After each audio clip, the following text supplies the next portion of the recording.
Welcome to our PBS NewsHour special live coverage of President Trump's second State of the Union address and the Democratic response. I'm Judy Woodruff. Mr. Trump faces a deeply divided Congress and nation. He is expected to call for unity while at the same time continuing his demand for a wall on the U.S. southern border with Mexico. Tonight's address was delayed a week by the federal government shutdown, with another potentially on the horizon next week. Stacey Abrams, who lost a close governor's race in Georgia last November, will deliver the Democratic response. But for the first time, we will see newly elected Speaker of the House, Nancy Pelosi, seated behind Mr. Trump. It is his first address before this divided Congress with a new Democratic majority in the House.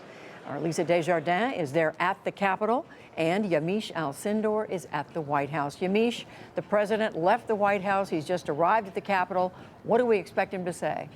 Well, we know that the president is extremely excited to deliver the State of the Union address in the House chamber. It's important to note that the president at one point was looking at other locations outside Washington, D.C. to deliver his State of the Union address, but instead decided that the House was where he wanted to deliver it because of all its grandeur and all its history. We know that the president is going to be talking about immigration. He's going to be casting immigration as a moral issue and saying that the political class of D.C. that's safe and that has gates on their homes, that they're going to deny that same sense of security to working class people. The president's also going to try to deliver a unifying message and talk about prescription drugs and infrastructure. But the one thing to remember, of course, is that the president has some credibility issues on that because Democrats are saying that he has offended them, that he's insulted Democrats, that he's even suggested that Democrats don't believe in border security. But we're going to try to think that the president is really going to try to deliver a message to say that this is not about his agenda, but about America's agenda. And Lisa, at the Capitol, it's hard to think of a State of the Union that has been preceded by as much drama as we've had over the last few weeks, waiting to see whether this government shutdown would end. They would come to some sort of temporary agreement. How has that affected the anticipation there? I think there is a lot of anxiety and frustration at deeper levels, especially for Republicans here at the U.S. Capitol. But it's an interesting contrast tonight, Judy, because there's also a different kind of excitement than I've felt in a while here.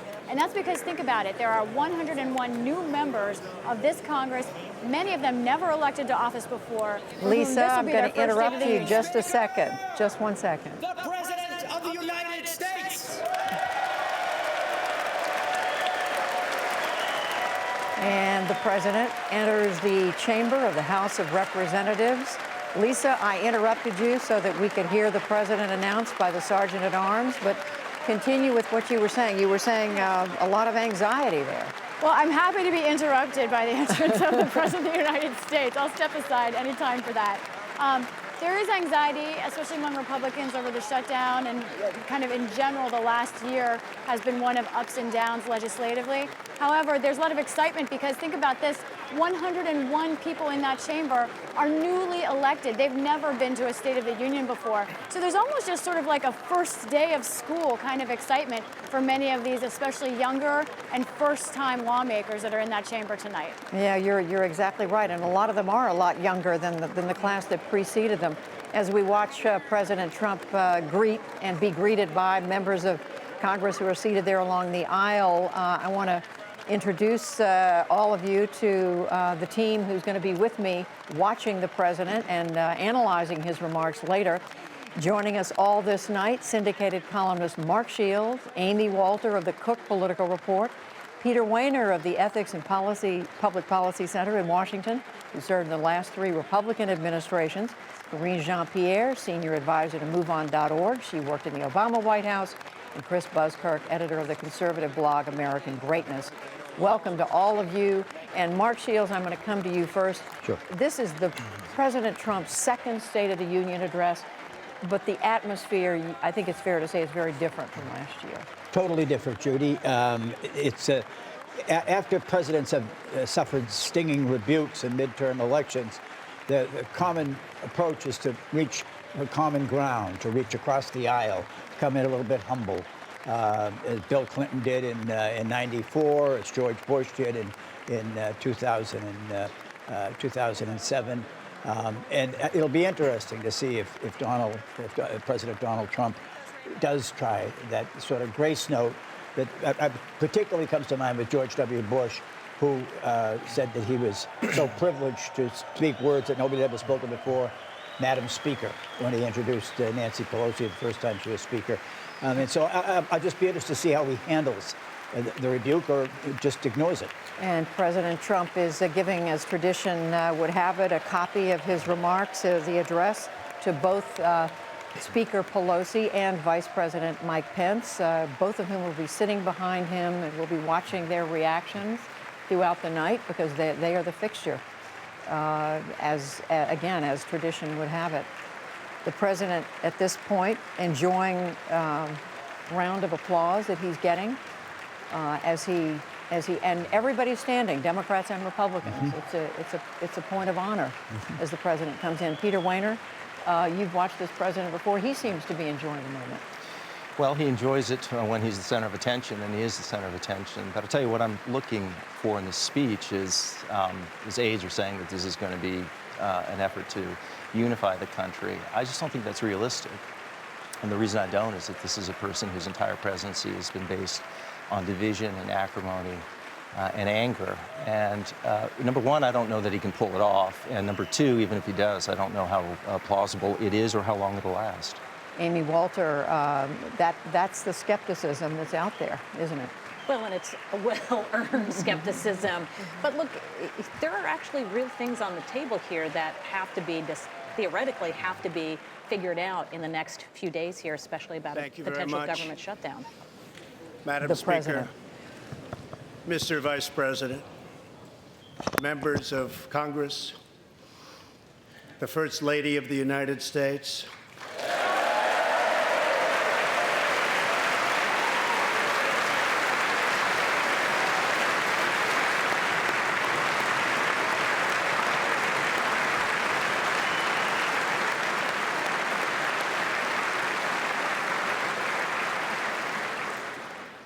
and my fellow Americans. We meet tonight at a moment of unlimited potential. As we begin a new Congress, I stand here ready to work with you to achieve historic breakthroughs for all Americans. Millions of our fellow citizens are watching us now gathered in this great chamber, hoping that we will govern not as two parties, but as one nation.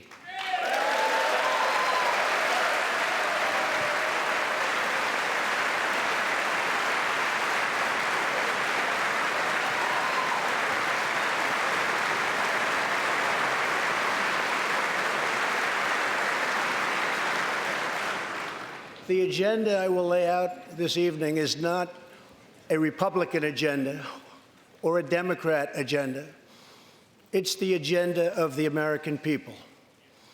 Many of us have campaigned on the same core promises to defend American jobs and demand fair trade for American workers, to rebuild and revitalize our nation's infrastructure, to reduce the price of health care and prescription drugs, to create an immigration system that is safe, lawful, modern, and secure, and to pursue a foreign policy that puts America's interest first.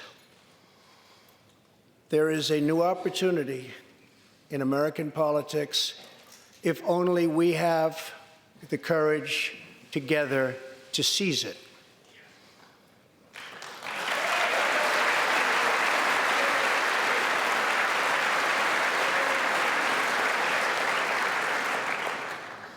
Victory is not winning for our party. Victory is winning for our country.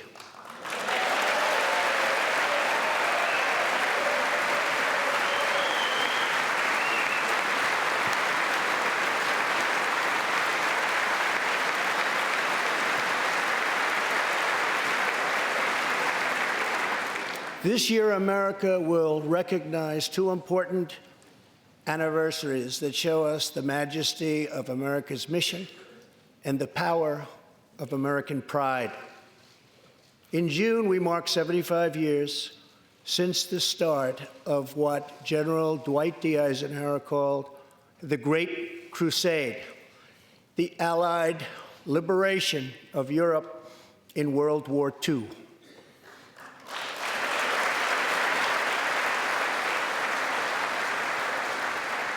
On D-Day, June 6, 1944, 15,000 young American men jumped from the sky, and 60,000 more stormed in from the sea to save our civilization from tyranny. Here with us tonight are three of those incredible heroes. Private First Class Joseph Riley, Staff Sergeant Irving Locker, and Sergeant Herman Zaitchik. Please.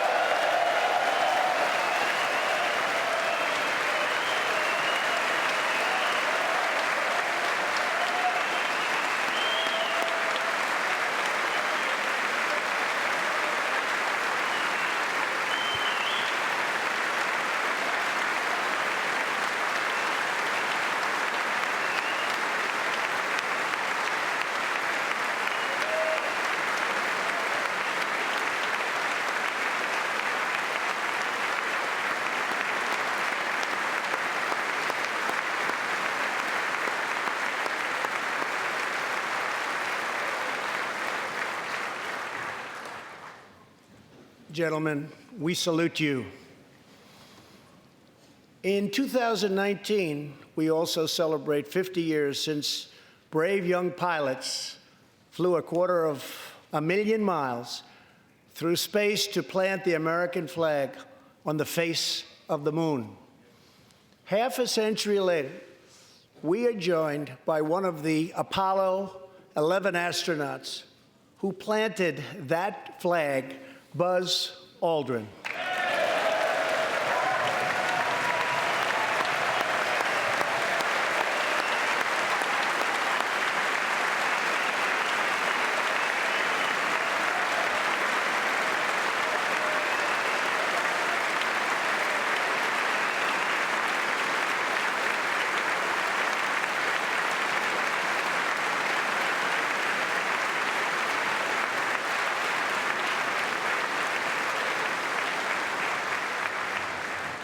Thank you, Buzz. This year, American astronauts will go back to space on American rockets.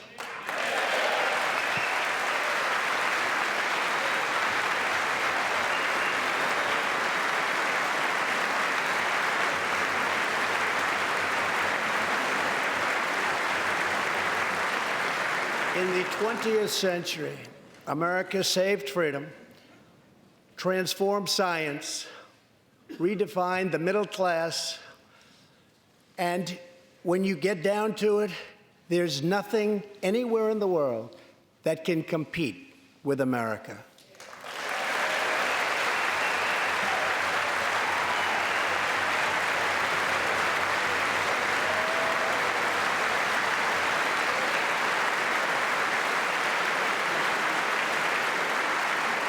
Now we must step boldly and bravely into the next chapter of this great American adventure. And we must create a new standard of living for the 21st century. An amazing quality of life for all of our citizens is within reach. We can make our community safer, our families stronger, our culture richer, our faith deeper, and our middle class bigger and more prosperous than ever before.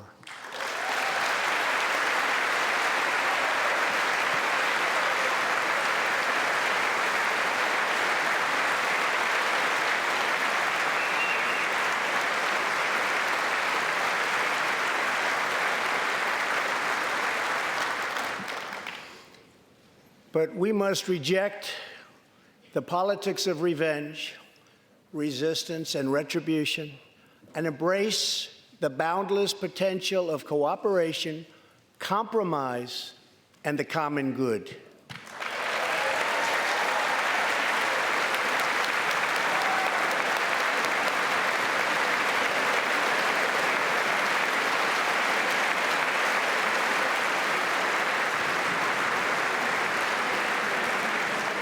Together, we can break decades of political stalemate. We can bridge old divisions, heal old wounds, build new coalitions, forge new solutions, and unlock the extraordinary promise of America's future. The decision is ours to make. We must choose between greatness or gridlock, results or resistance, vision or vengeance, incredible progress or pointless destruction. Tonight, I ask you to choose greatness.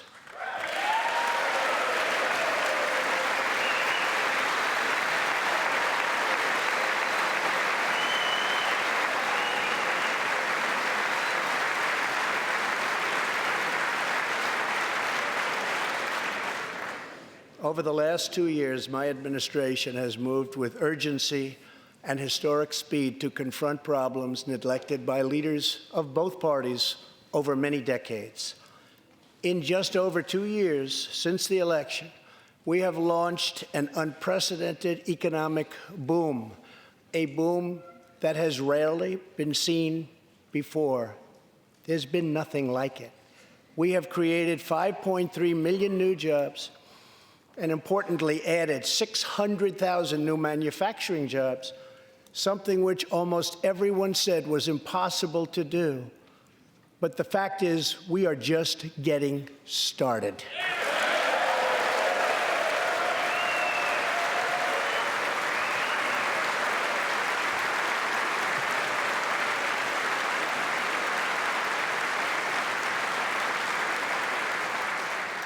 Wages are rising at the fastest pace in decades and growing for blue-collar workers who I promised to fight for. They're growing faster than anyone else thought possible. Nearly 5 million Americans have been lifted off food stamps.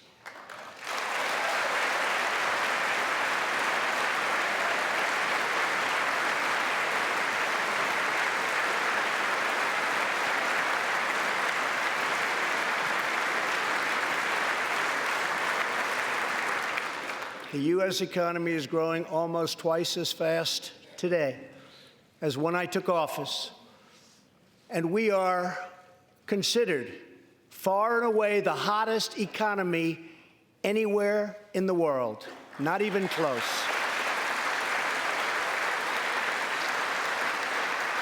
Unemployment has reached the lowest rate in over half a century.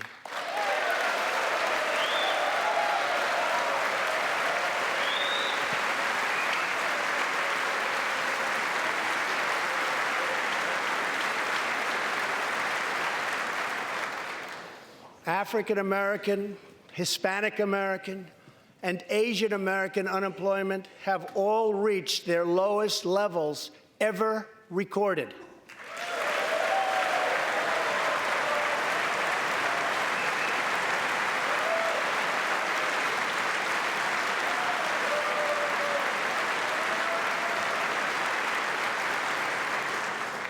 Unemployment for Americans with disabilities has also reached an all-time low.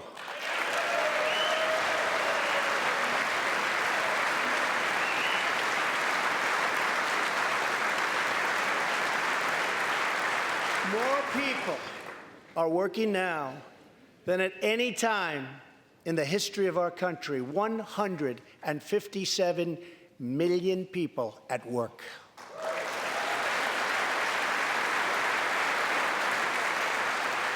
We passed a massive tax cut for working families and doubled the child tax credit.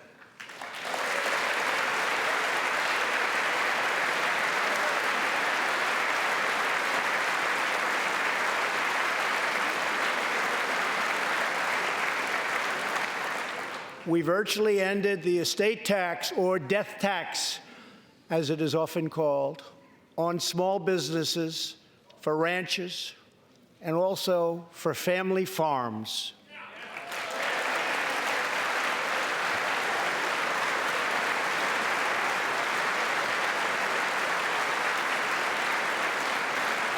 We eliminated the very unpopular Obamacare individual mandate penalty.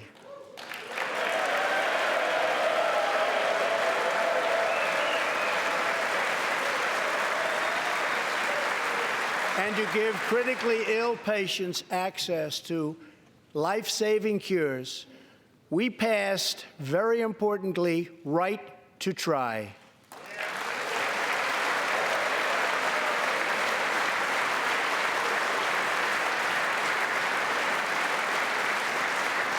My administration has cut more regulations in a short period of time than any other administration during its entire tenure.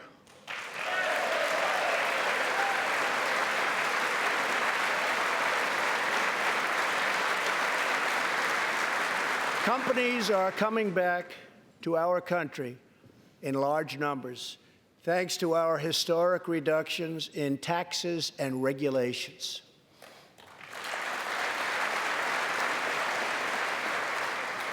And we have unleashed a revolution in American energy. The United States is now the #1 producer of oil and natural gas anywhere in the world.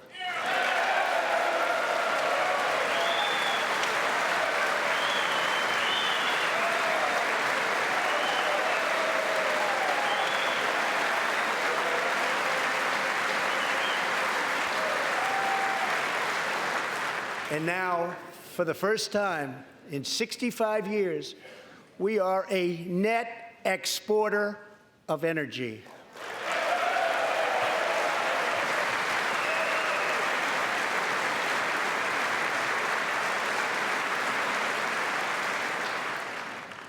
After 24 months of rapid progress, our economy is the envy of the world.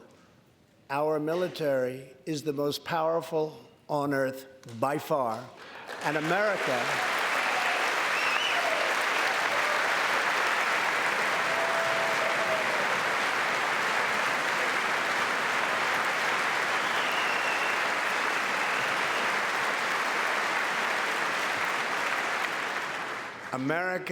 is again winning each and every day.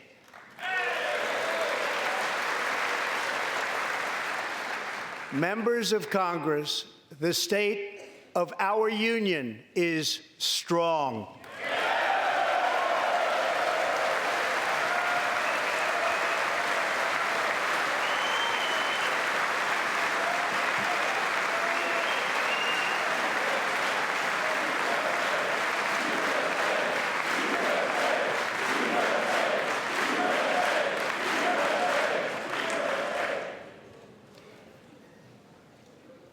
That sounds so good.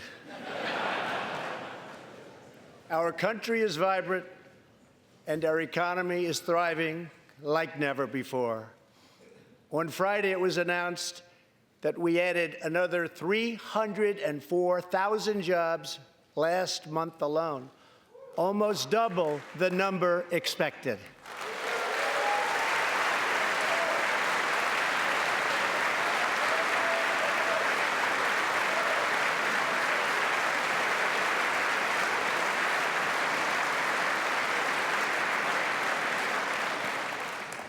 An economic miracle is taking place in the United States, and the only thing that can stop it are foolish wars, politics, or ridiculous partisan investigations.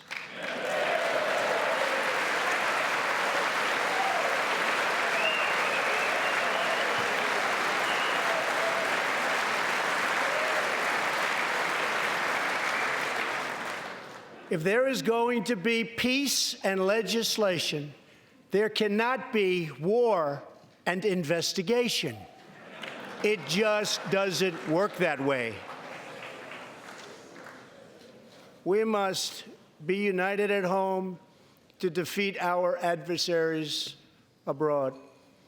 This new era of cooperation can start with finally confirming the more than 300 highly qualified nominees who are still stuck in the Senate In some cases, years and years waiting.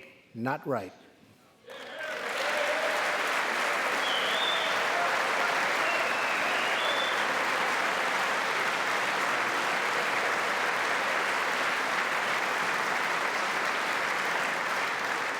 The Senate has failed to act on these nominations, which is unfair to the nominees and very unfair to our country.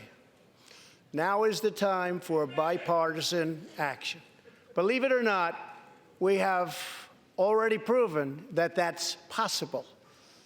In the last Congress, both parties came together to pass unprecedented legislation to confront the opioid crisis, a sweeping new farm bill, historic VA reforms, and after 4 decades of rejection, we passed VA accountability so that we can finally terminate those who mistreat our wonderful veterans.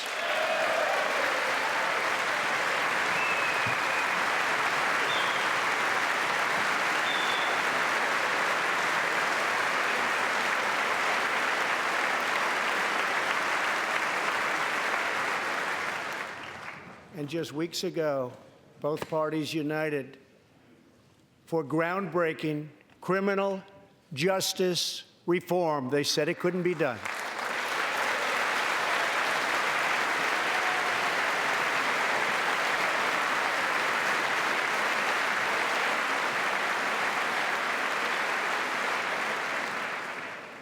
Last year, I heard through friends the story of Alice Johnson. I was deeply moved.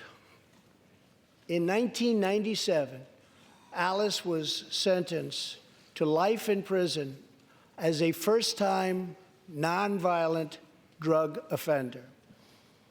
Over the next 22 years, she became a prison minister, inspiring others to choose a better path. She had a big impact on that prison population and far beyond.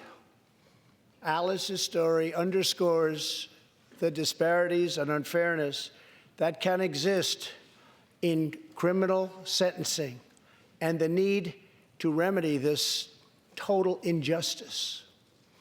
She served almost that 22 years and had expected to be in prison for the remainder of her life.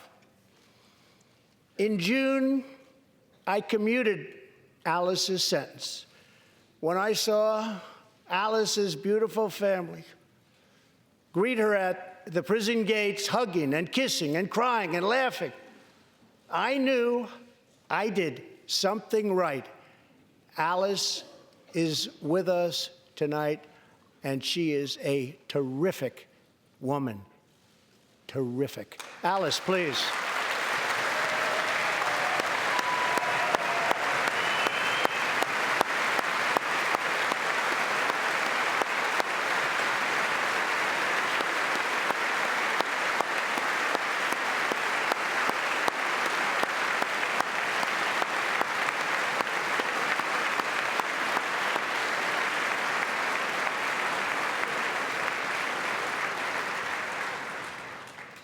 Alice, thank you for reminding us that we always have the power to shape our own destiny. Thank you very much, Alice. Thank you very much.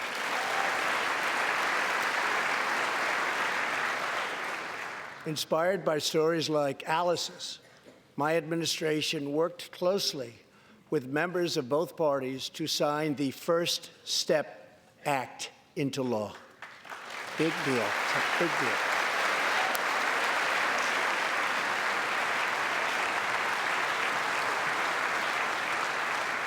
This legislation reformed sentencing laws that have wrongly and disproportionately harmed the African American community. The First Step Act gives nonviolent offenders the chance to re-enter society as productive, law-abiding citizens. Now, states across the country are following our lead. America is a nation that believes in redemption. We are also joined tonight by Matthew Charles from Tennessee. In 1996, at the age of 30, Matthew was sentenced to 35 years for selling drugs and related offenses. Over the next 2 decades, he completed more than 30 Bible studies, became a law clerk, and mentored many of his fellow inmates. Now Matthew is the very first person to be released from prison under the First Step Act.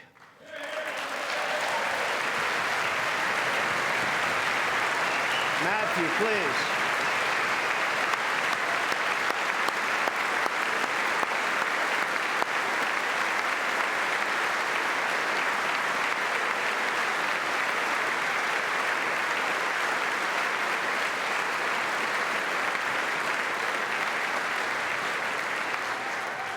Thank you, Matthew.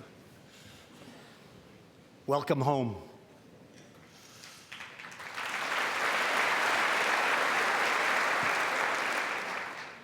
Now, Republicans and Democrats must join forces again to confront an urgent national crisis. Congress has 10 days left to pass a bill that will fund our government, protect our homeland, and secure our very dangerous southern border. Now is the time for Congress to show the world that America is committed to ending illegal immigration and putting the ruthless coyotes, cartels, drug dealers, and human traffickers out of business.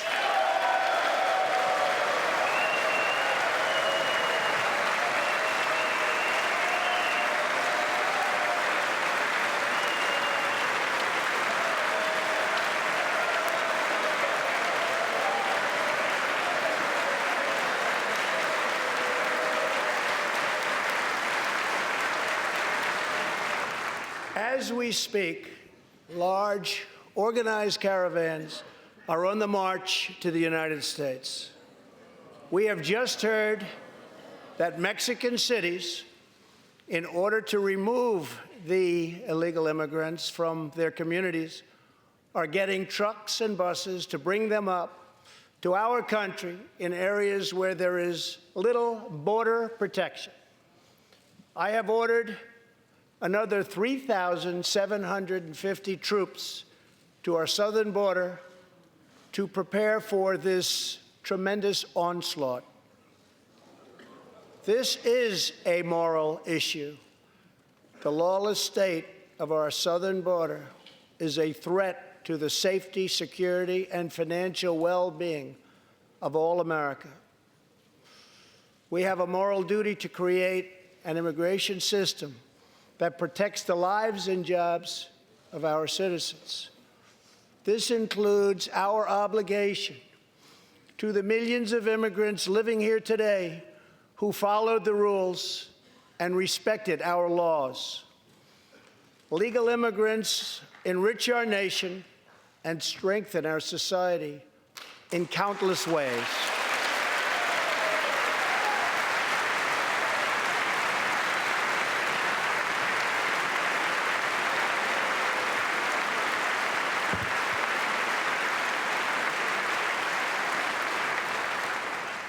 I want people to come into our country in the largest numbers ever, but they have to come in legally.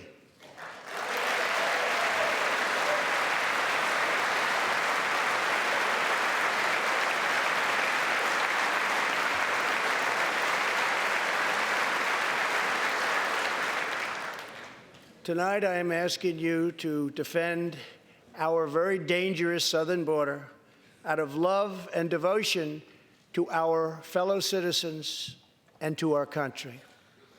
No issue better illustrates the divide between America's working class and America's political class than illegal immigration. Wealthy politicians and donors push for open borders while living their lives behind walls and gates and guards.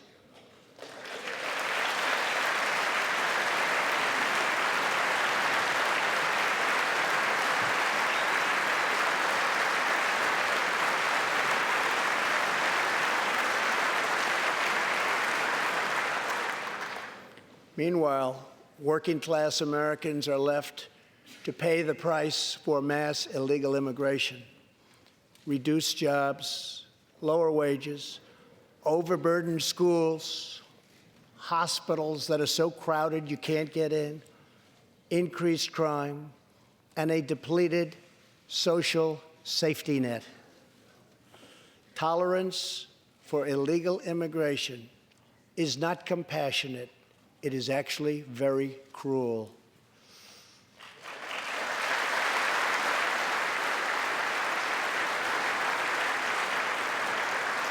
One in 3 women is sexually assaulted on the long journey north.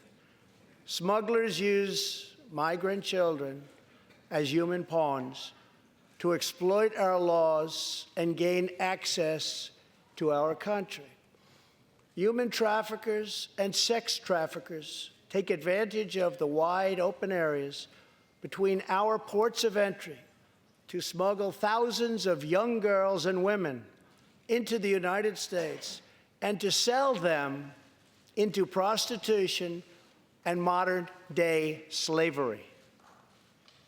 Tens of thousands of innocent Americans are killed by lethal drugs that cross our border and flood into our cities, including meth, heroin, cocaine, and fentanyl.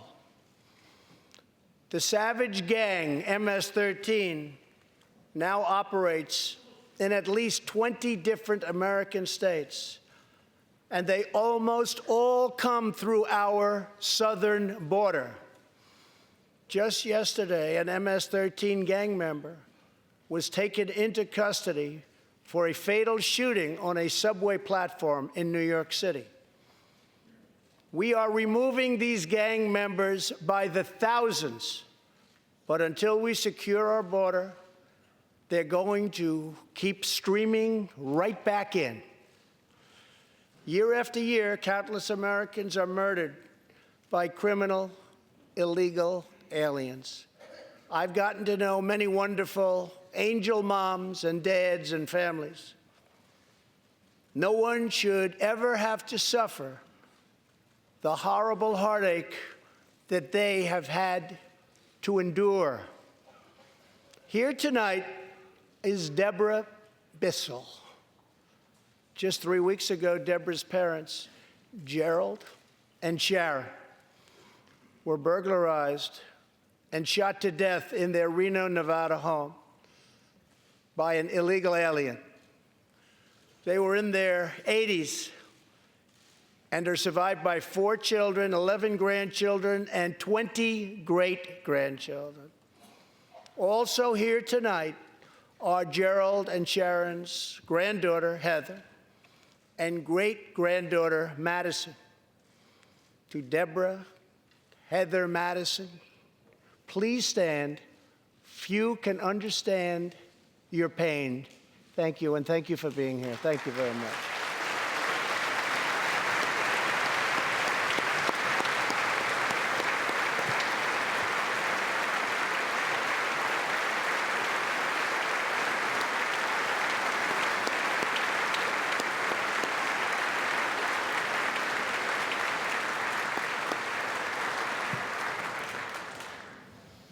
I will never forget, and I will fight for the memory of Gerald and Sharon, that it should never happen again. Not one more American life should be lost because our nation failed to control its very dangerous border.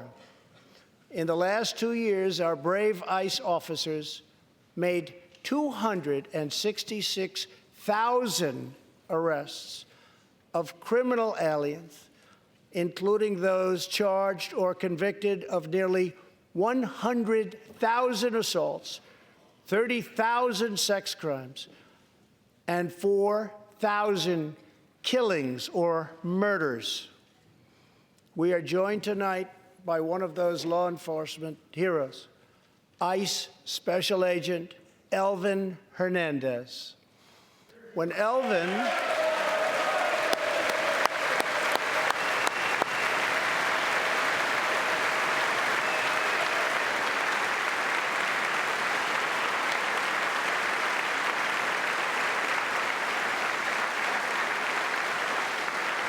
Thank you.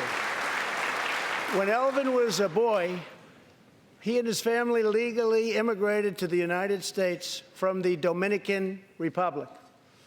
At the age of 8, Elvin told his dad he wanted to become a special agent.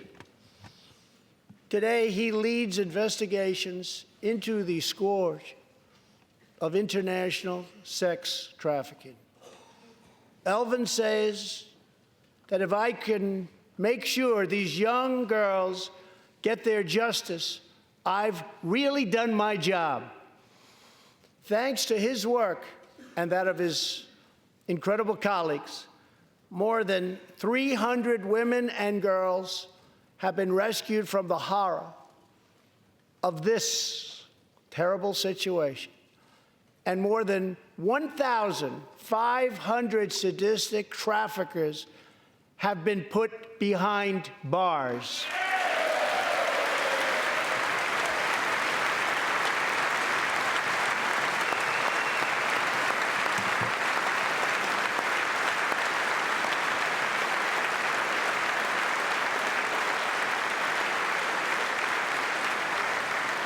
Thank you, Alvin. We will always support the brave men and women of law enforcement. And I pledge to you tonight that I will never abolish our heroes from ICE. Thank you.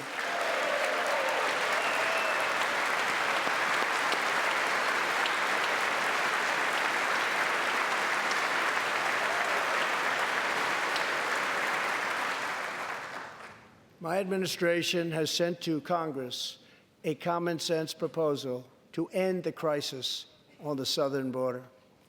It includes humanitarian assistance, more law enforcement, drug detection at our ports, closing loopholes that enable child smuggling, and plans for a new physical barrier or wall to secure the vast areas between our ports of entry. In the past, most of the people in this room voted for a wall, but the proper wall never got built. I will get it built.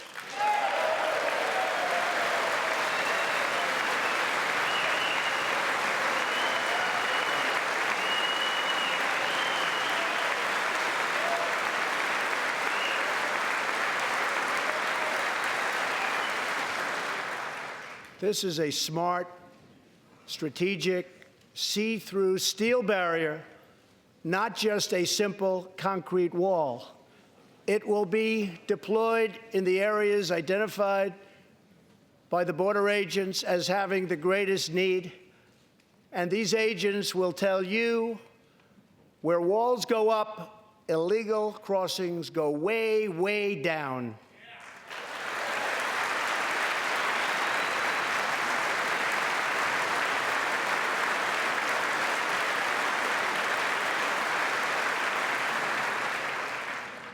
San Diego used to have the most illegal border crossings in our country.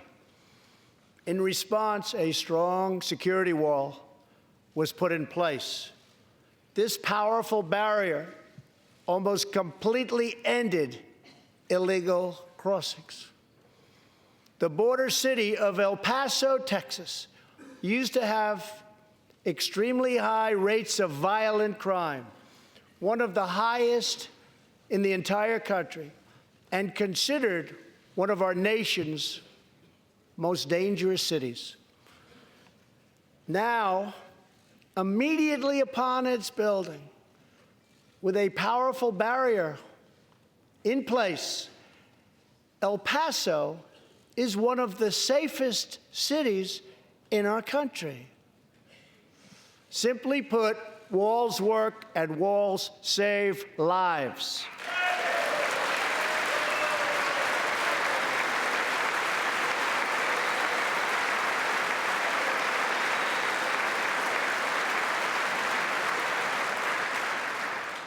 So let's work together, compromise, and reach a deal that will truly make America safe. As we work to defend our people's safety, we must also ensure our economic resurgence continues at a rapid pace. No one has benefited more from our thriving economy than women, who have filled 58% of the newly created jobs last year.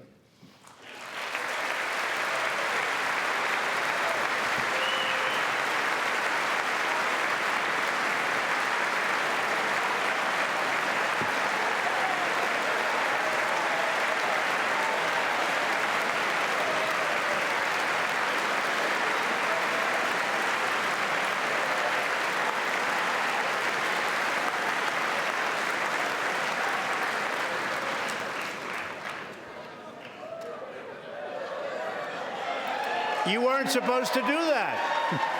Thank you very much. Thank you very much. All Americans can be proud that we have more women in the workforce than ever before.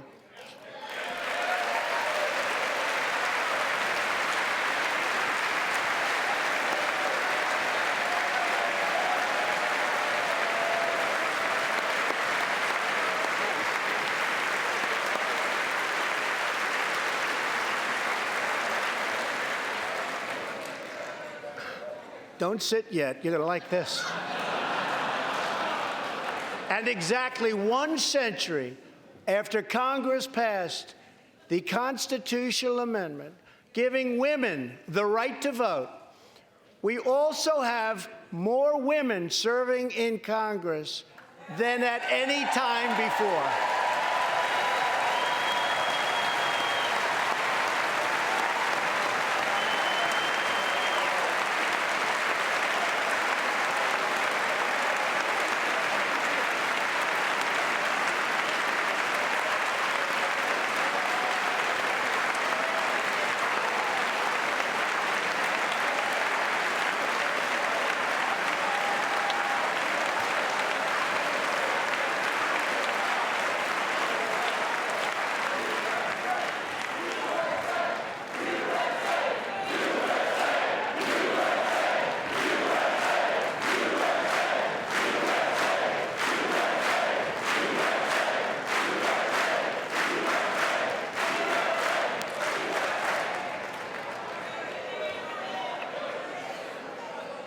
That's great. Really great. And congratulations. That's great. As part of our commitment to improving opportunity for women everywhere, this Thursday, we are launching the first ever government-wide initiative focused on economic empowerment for women in developing countries. To build on, thank you. To build on our incredible economic success, one priority is paramount: reversing decades of calamitous trade policies. So bad. We are now making it clear to China that after years of targeting our industries and stealing our intellectual property, the theft of American jobs and wealth has come to an end.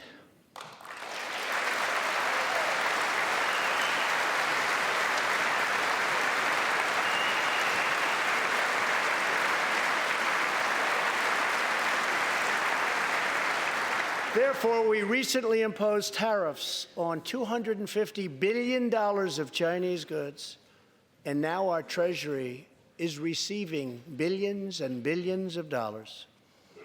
But I don't blame China for taking advantage of us. I blame our leaders and representatives for allowing this travesty to happen. I have great respect for President Xi, and we are now working on a new trade deal with China. But it must include real structural change to end unfair trade practices, reduce our chronic trade deficit, and protect American jobs.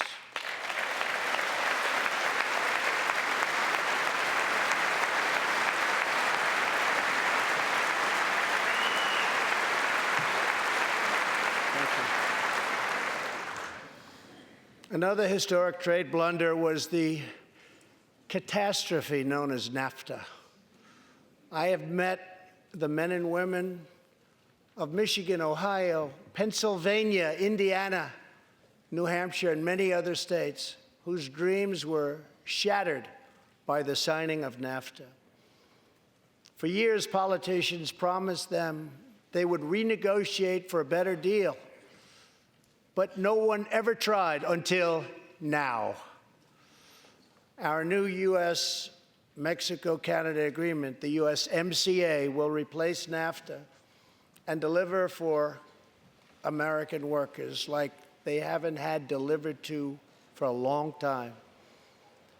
I hope you can pass the USMCA into law so that we can bring back our manufacturing jobs in even greater numbers, expand American agriculture, protect intellectual property, and ensure that more cars are proudly stamped with our 4 beautiful words, made in the USA.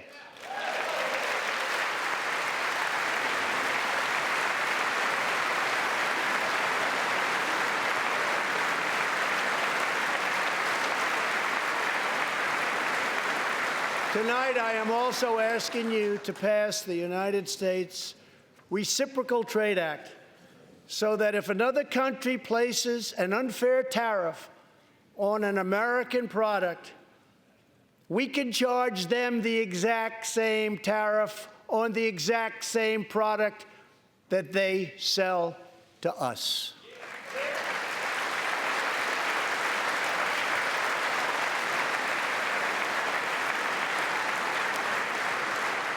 Both parties should be able to unite for a great rebuilding of America's crumbling infrastructure.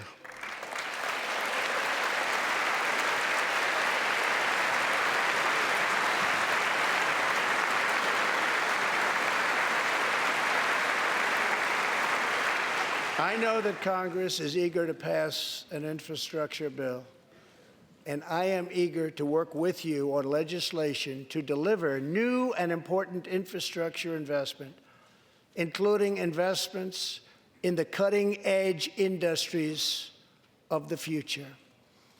This is not an option. This is a necessity. The next major priority for me and for all of us should be to lower the cost of health care and prescription drugs, and to protect patients with pre-existing conditions.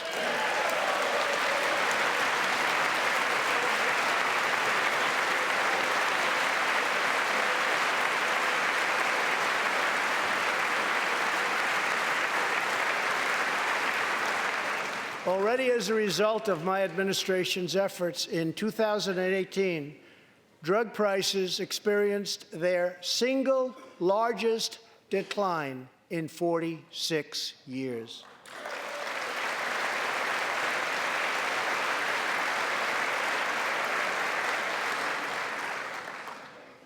But we must do more. It's unacceptable that Americans pay vastly more than people in other countries for the exact same drugs, often made in the exact same place. This is wrong, this is unfair, and together we will stop it, and we'll stop it fast.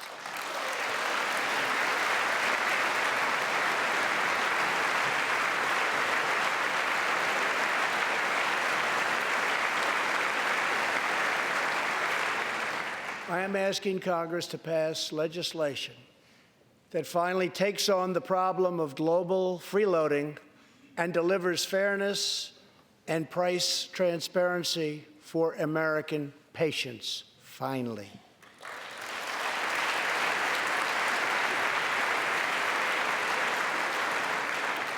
We should also require drug companies, insurance companies, and hospitals to disclose real prices to foster competition and bring costs way down.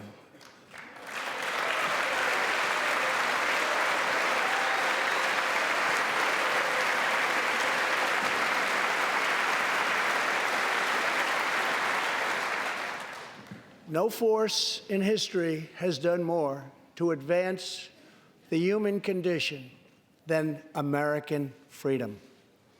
In recent years,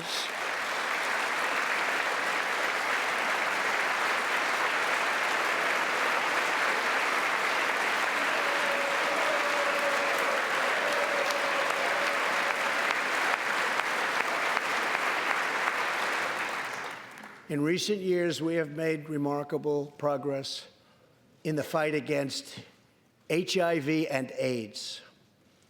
Scientific breakthroughs have brought a once distant dream within reach. My budget will ask Democrats and Republicans to make the needed commitment to eliminate the HIV epidemic in the United States within 10 years. We have made incredible strides, incredible.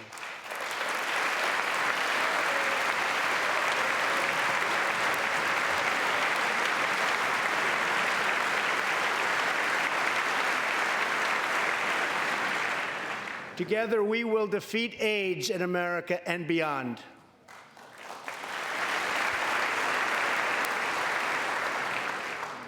Tonight, I am also asking you to join me in another fight that all Americans can get behind, the fight against childhood cancer.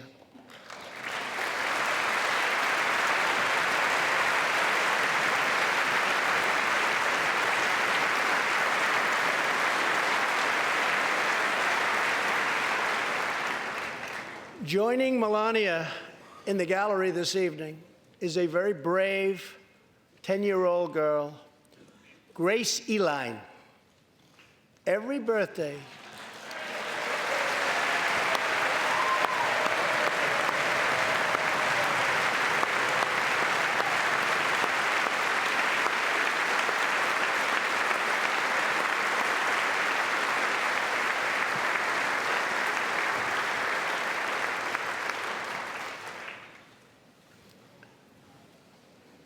hi, Grace.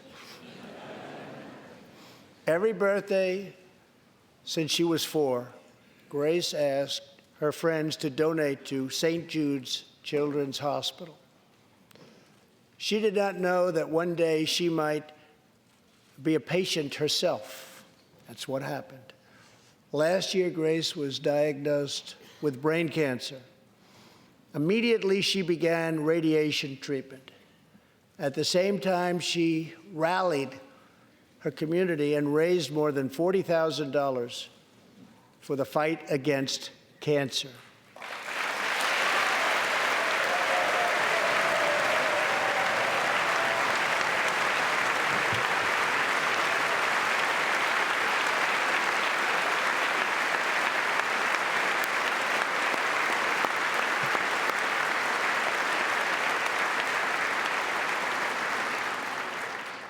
When Grace completed treatment last fall, her doctors and nurses cheered. They loved her. They still love her. With tears in their eyes, as she hung up a poster that read, "Last day of chemo."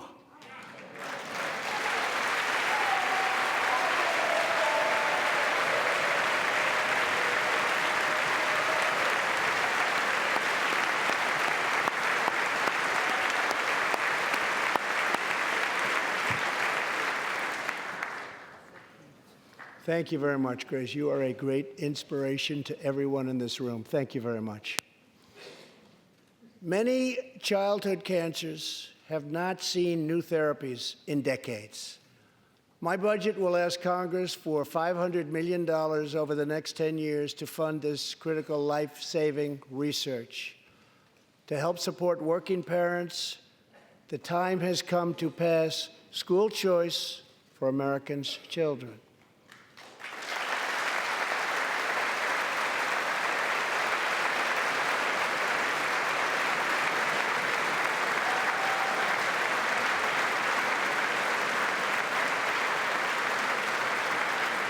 I am also proud to be the first president to include in my budget a plan for nationwide paid family leave so that every new parent has the chance to bond with their newborn child.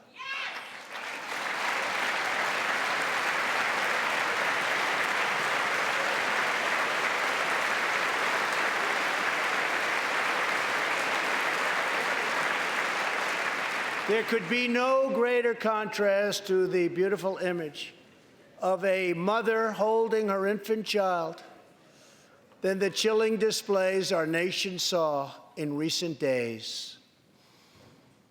Lawmakers in New York cheered with delight upon the passage of legislation that would allow a baby to be ripped from the mother's womb moments from birth.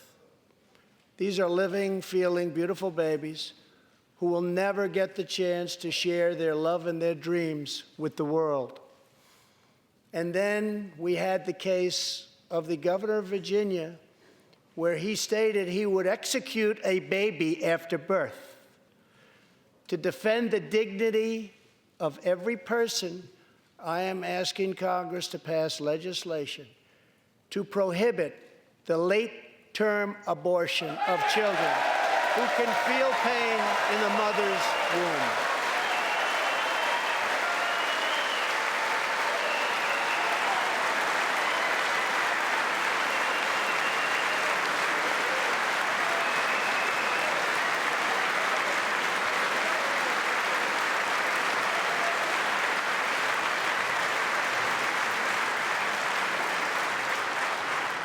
Let us work together to build a culture that cherishes innocent life.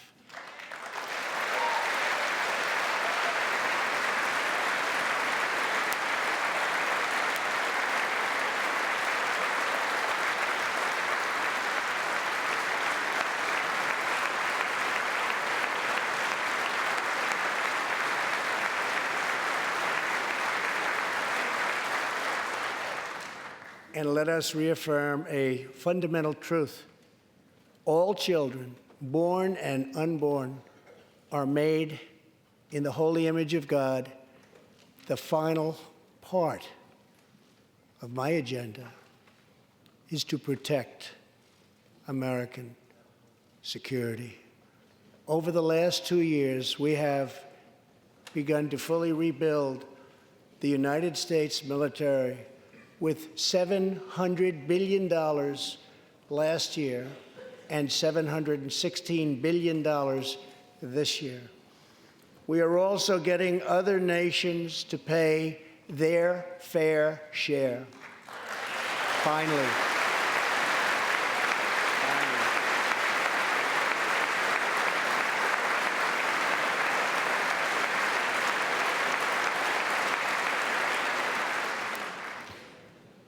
For years, the United States was being treated very unfairly by friends of ours, members of NATO. But now we have secured, over the last couple of years, more than $100 billion of increase in defense spending from our NATO allies. They said it couldn't be done.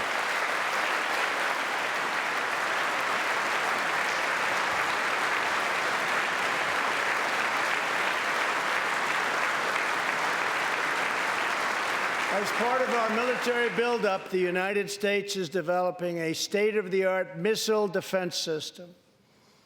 Under my administration, we will never apologize for advancing America's interests. For example, decades ago, the United States entered into a treaty with Russia in which we agreed to limit and reduce our missile capability. While we followed the agreement and the rules to the letter, Russia repeatedly violated its terms. It's been going on for many years. That is why I announced that the United States is officially withdrawing from the Intermediate Range Nuclear Forces Treaty, or INF Treaty. Perhaps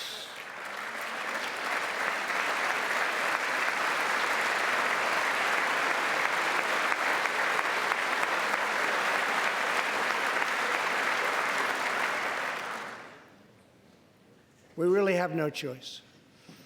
Perhaps we can negotiate a different agreement, adding China and others, or perhaps we can't, in which case we will outspend and out-innovate all others by far.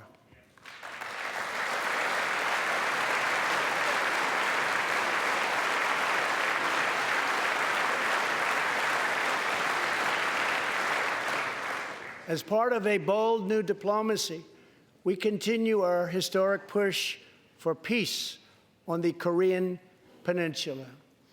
Our hostages have come home. Nuclear testing has stopped, and there has not been a missile launch in more than 15 months. If I had not been elected President of the United States, we would right now, in my opinion, be in a major war with North Korea.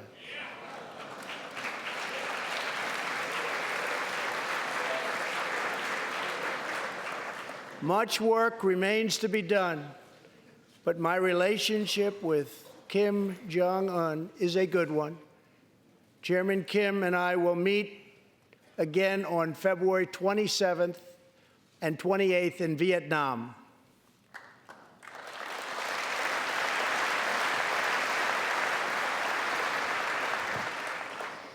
Two weeks ago, the United States officially recognized the legitimate government of Venezuela and its new president, Juan Guaido.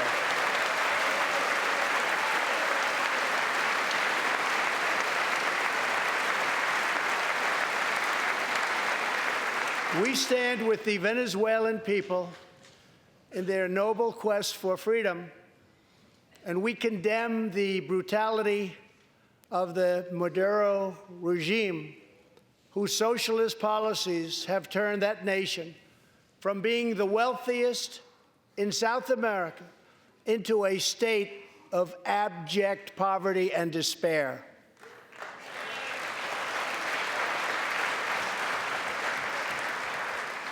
Here in the United States, we are alarmed by the new calls to adopt socialism in our country. America was founded on liberty and independence, and not government coercion, domination, and control. We are born free, and we will stay free.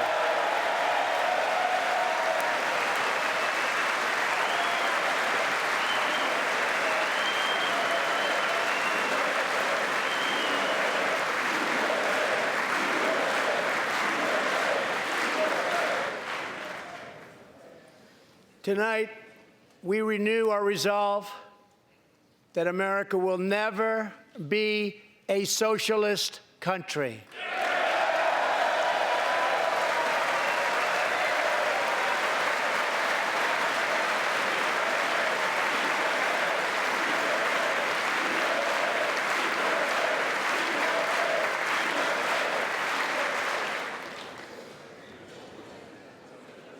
One of the most complex set of challenges we face, and have for many years, is in the Middle East.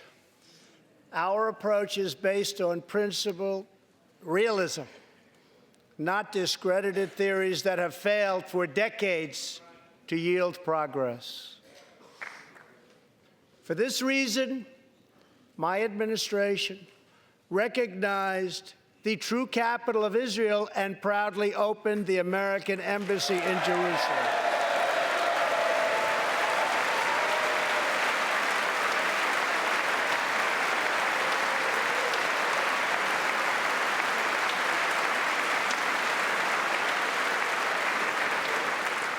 Our brave troops have now been fighting in the Middle East for almost 19 years. In Afghanistan and Iraq, nearly 7,000 American heroes have given their lives. More than 52,000 Americans have been badly wounded.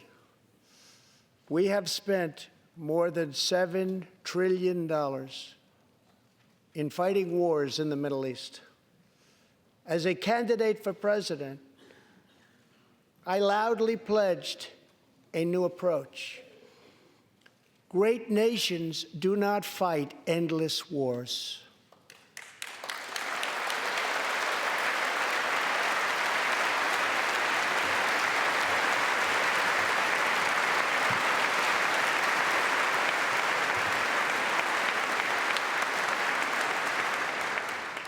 When I took office, ISIS controlled more than 20,000 square miles in Iraq and Syria just 2 years ago.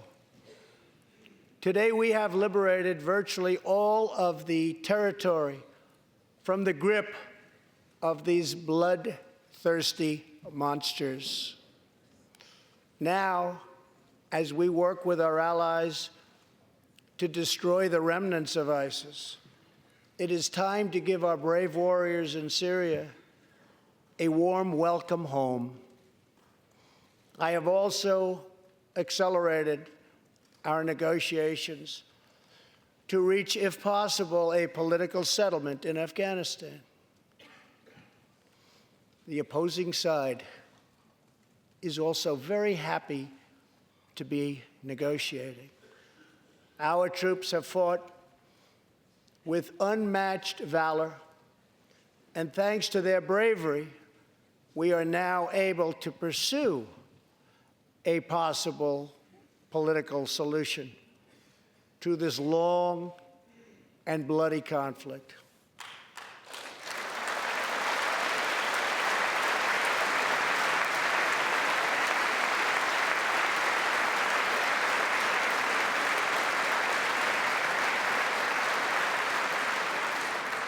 In Afghanistan, my administration is holding constructive talks with a number of Afghan groups, including the Taliban. As we make progress in these negotiations, we will be able to reduce our troops' presence and focus on counterterrorism, and we will indeed focus on counterterrorism. We do not know whether we'll achieve an agreement, but we do know that after 2 decades of war, the hour has come to at least try for peace, and the other side would like to do the same thing. It's time.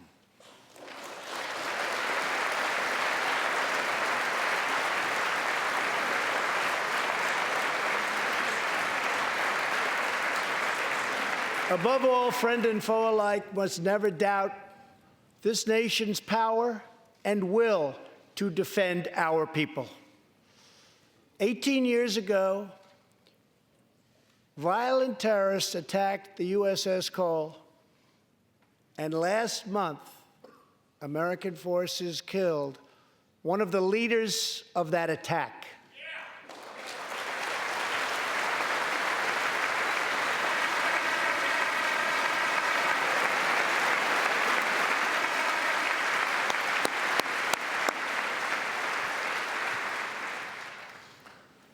We are honored to be joined tonight by Tom Wibberley, whose son, Navy seaman Craig Wibberley, was one of the 17 sailors we tragically lost.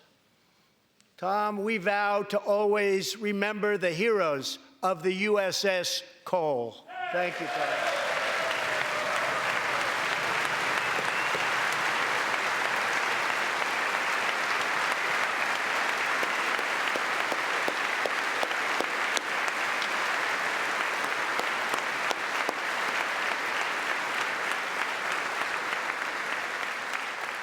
My administration has acted decisively to confront the world's leading state sponsor of terror, the radical regime in Iran. It is a radical regime. They do bad, bad things. To ensure this corrupt dictatorship never acquires nuclear weapons, I withdrew the United States from the disastrous Iran nuclear deal.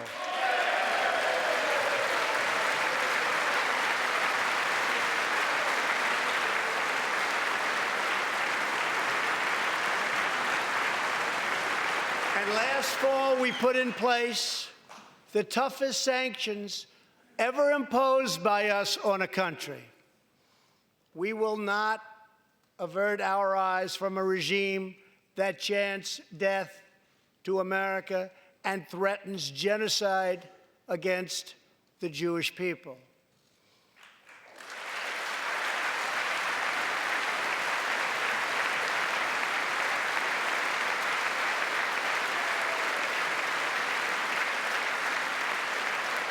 We must never ignore the vile poison of anti-Semitism or those who spread its venomous creed. With one voice, we must confront this hatred anywhere and everywhere it occurs. Just months ago, 11 Jewish Americans were viciously murdered in an anti-Semitic attack on the Tree of Life Synagogue in Pittsburgh. SWAT officer Timothy Matson raced into the gunfire and was shot 7 times chasing down the killer, and he was very successful. Timothy has just had his 12th surgery, and he's going in for many more. But he made the trip to be here with us tonight. Officer Matson, please.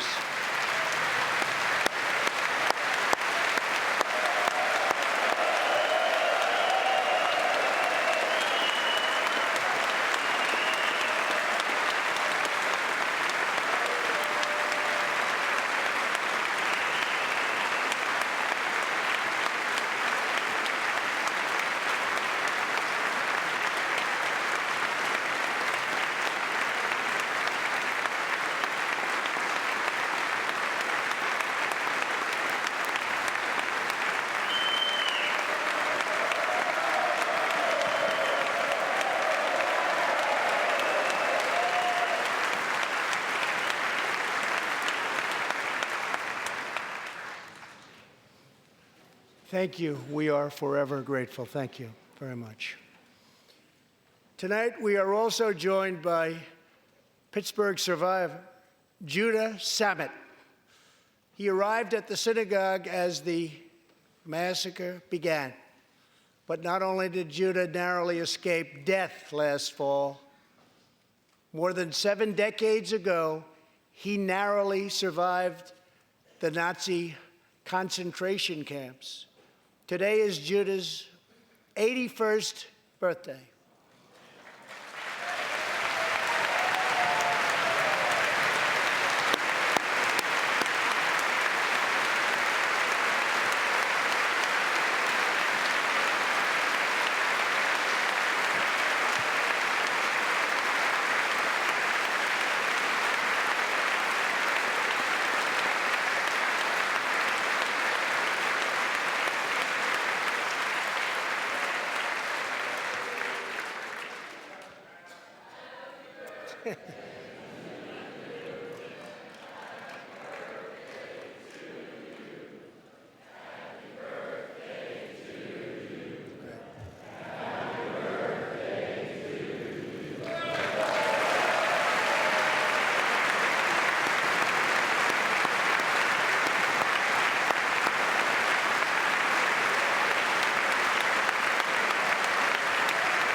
They wouldn't do that for me, Judah.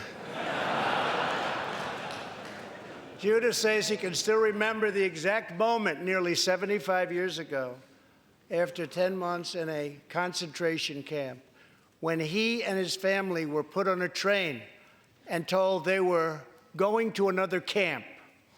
Suddenly, the train screeched to a very strong halt. A soldier appeared. Judah's family braced for the absolute worst. Then his father cried out with joy, "It's the Americans, it's the Americans."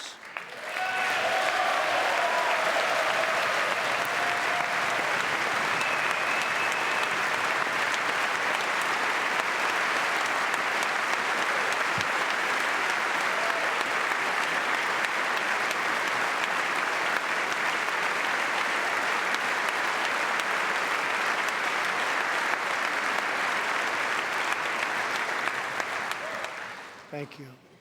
A second Holocaust survivor who is here tonight, Joshua Kaufman, was a prisoner at Dachau. He remembers watching through a hole in the wall of a cattle car as American soldiers rolled in with tanks. To me, Joshua recalls, the American soldiers were proof that God exists. And they came down from the sky. They came down from heaven. I began this evening by honoring 3 soldiers who fought on D-Day in the Second World War. One of them was Herman Zaitchik. But there is more to Herman's story. A year after he stormed the beaches of Normandy, Herman was one of the American soldiers who helped liberate Dachau.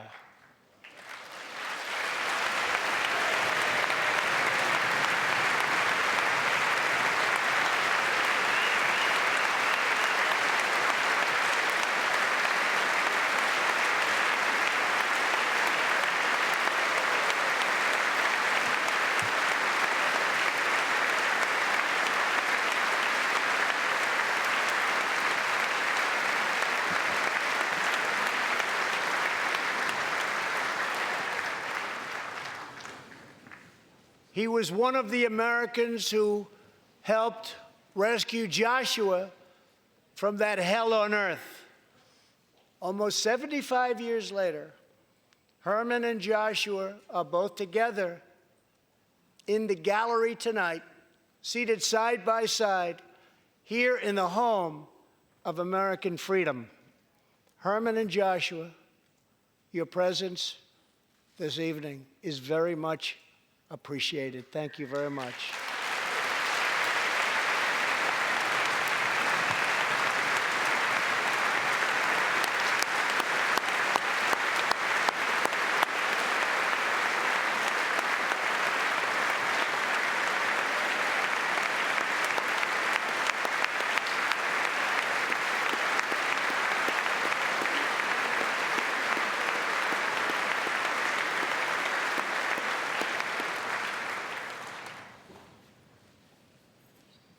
Thank you.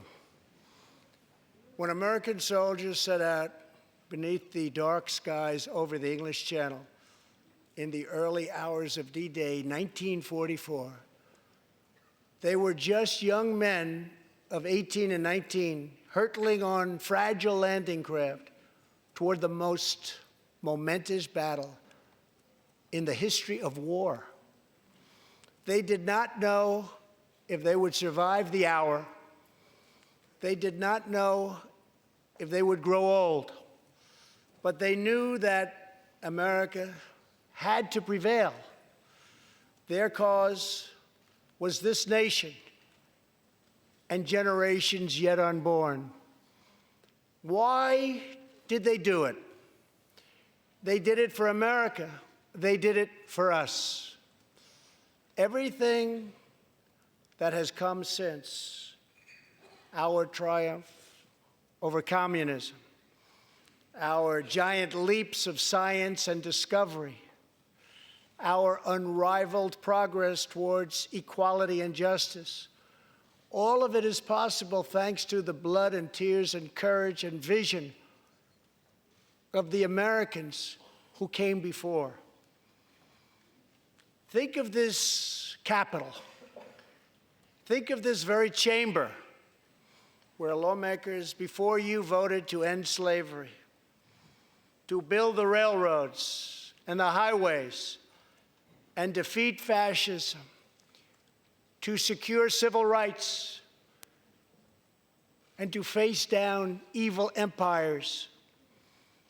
Here tonight, we have legislators from across this magnificent republic.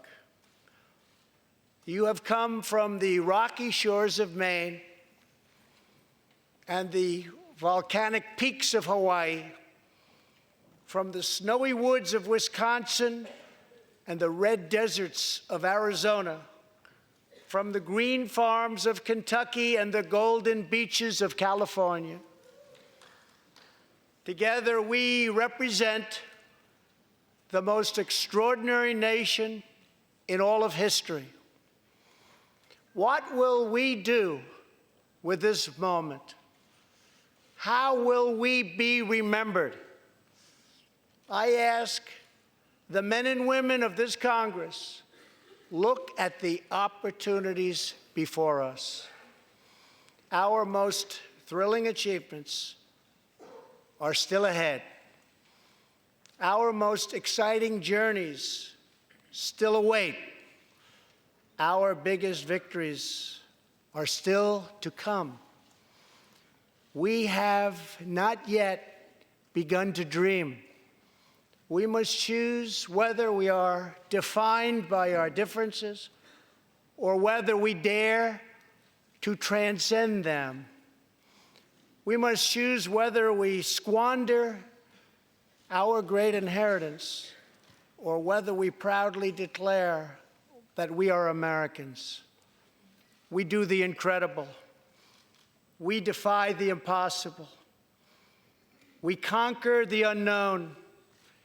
This is the time to reignite the American imagination.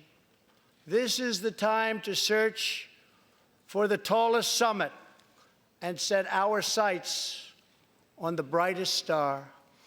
This is the time to rekindle the bonds of love and loyalty and memory that link us together as citizens, as neighbors, as patriots. This is our future, our fate, and our choice to make. I am asking you to choose greatness. No matter the trials we face, no matter the challenges to come, we must go forward together. We must keep America first in our hearts. We must keep freedom alive in our souls. And we must always keep faith in America's destiny. That one nation, under God, must be the hope and the promise and the light and the glory among all the nations of the world. Thank you, God bless you, and God bless America. Thank you very much. And that concludes President Trump's second State of the Union address. Coming up in a few minutes will be the Democrats' response that will be delivered by Stacey Abrams, who lost last November to Republican Brian Kemp in a tight contest for governor of Georgia. You can see the president applauding as he is applauded by members of Congress as he is there in the chamber of the House of Representatives with all the members of the House and the Senate, his cabinet, members of the Supreme Court. This has been an hour-and-a-half long speech. The president touched on themes from unifying the two parties, pleading with Democrats to work with him on his immigration and border security proposal, deploring abortion, loosening abortion rights measures, and on a number of foreign policy issues. It crossed the spectrum, and there was a good amount of this speech was devoted to celebrating heroes in the audience, from World War II Holocaust survivors to a young girl who has fought back brain cancer. I'm joined here in the studio by Mark Shields, Amy Walter, Peter Wehner, Karine Jean-Pierre, and Chris Buskirk. And Mark, I want to turn to you first. This is a president who spent so much of this speech pleading with Democrats to work with him across the aisle, pleading for unity, and yet we're coming off one of the most divided periods in recent history. Yes, Judy, it's fascinating to me.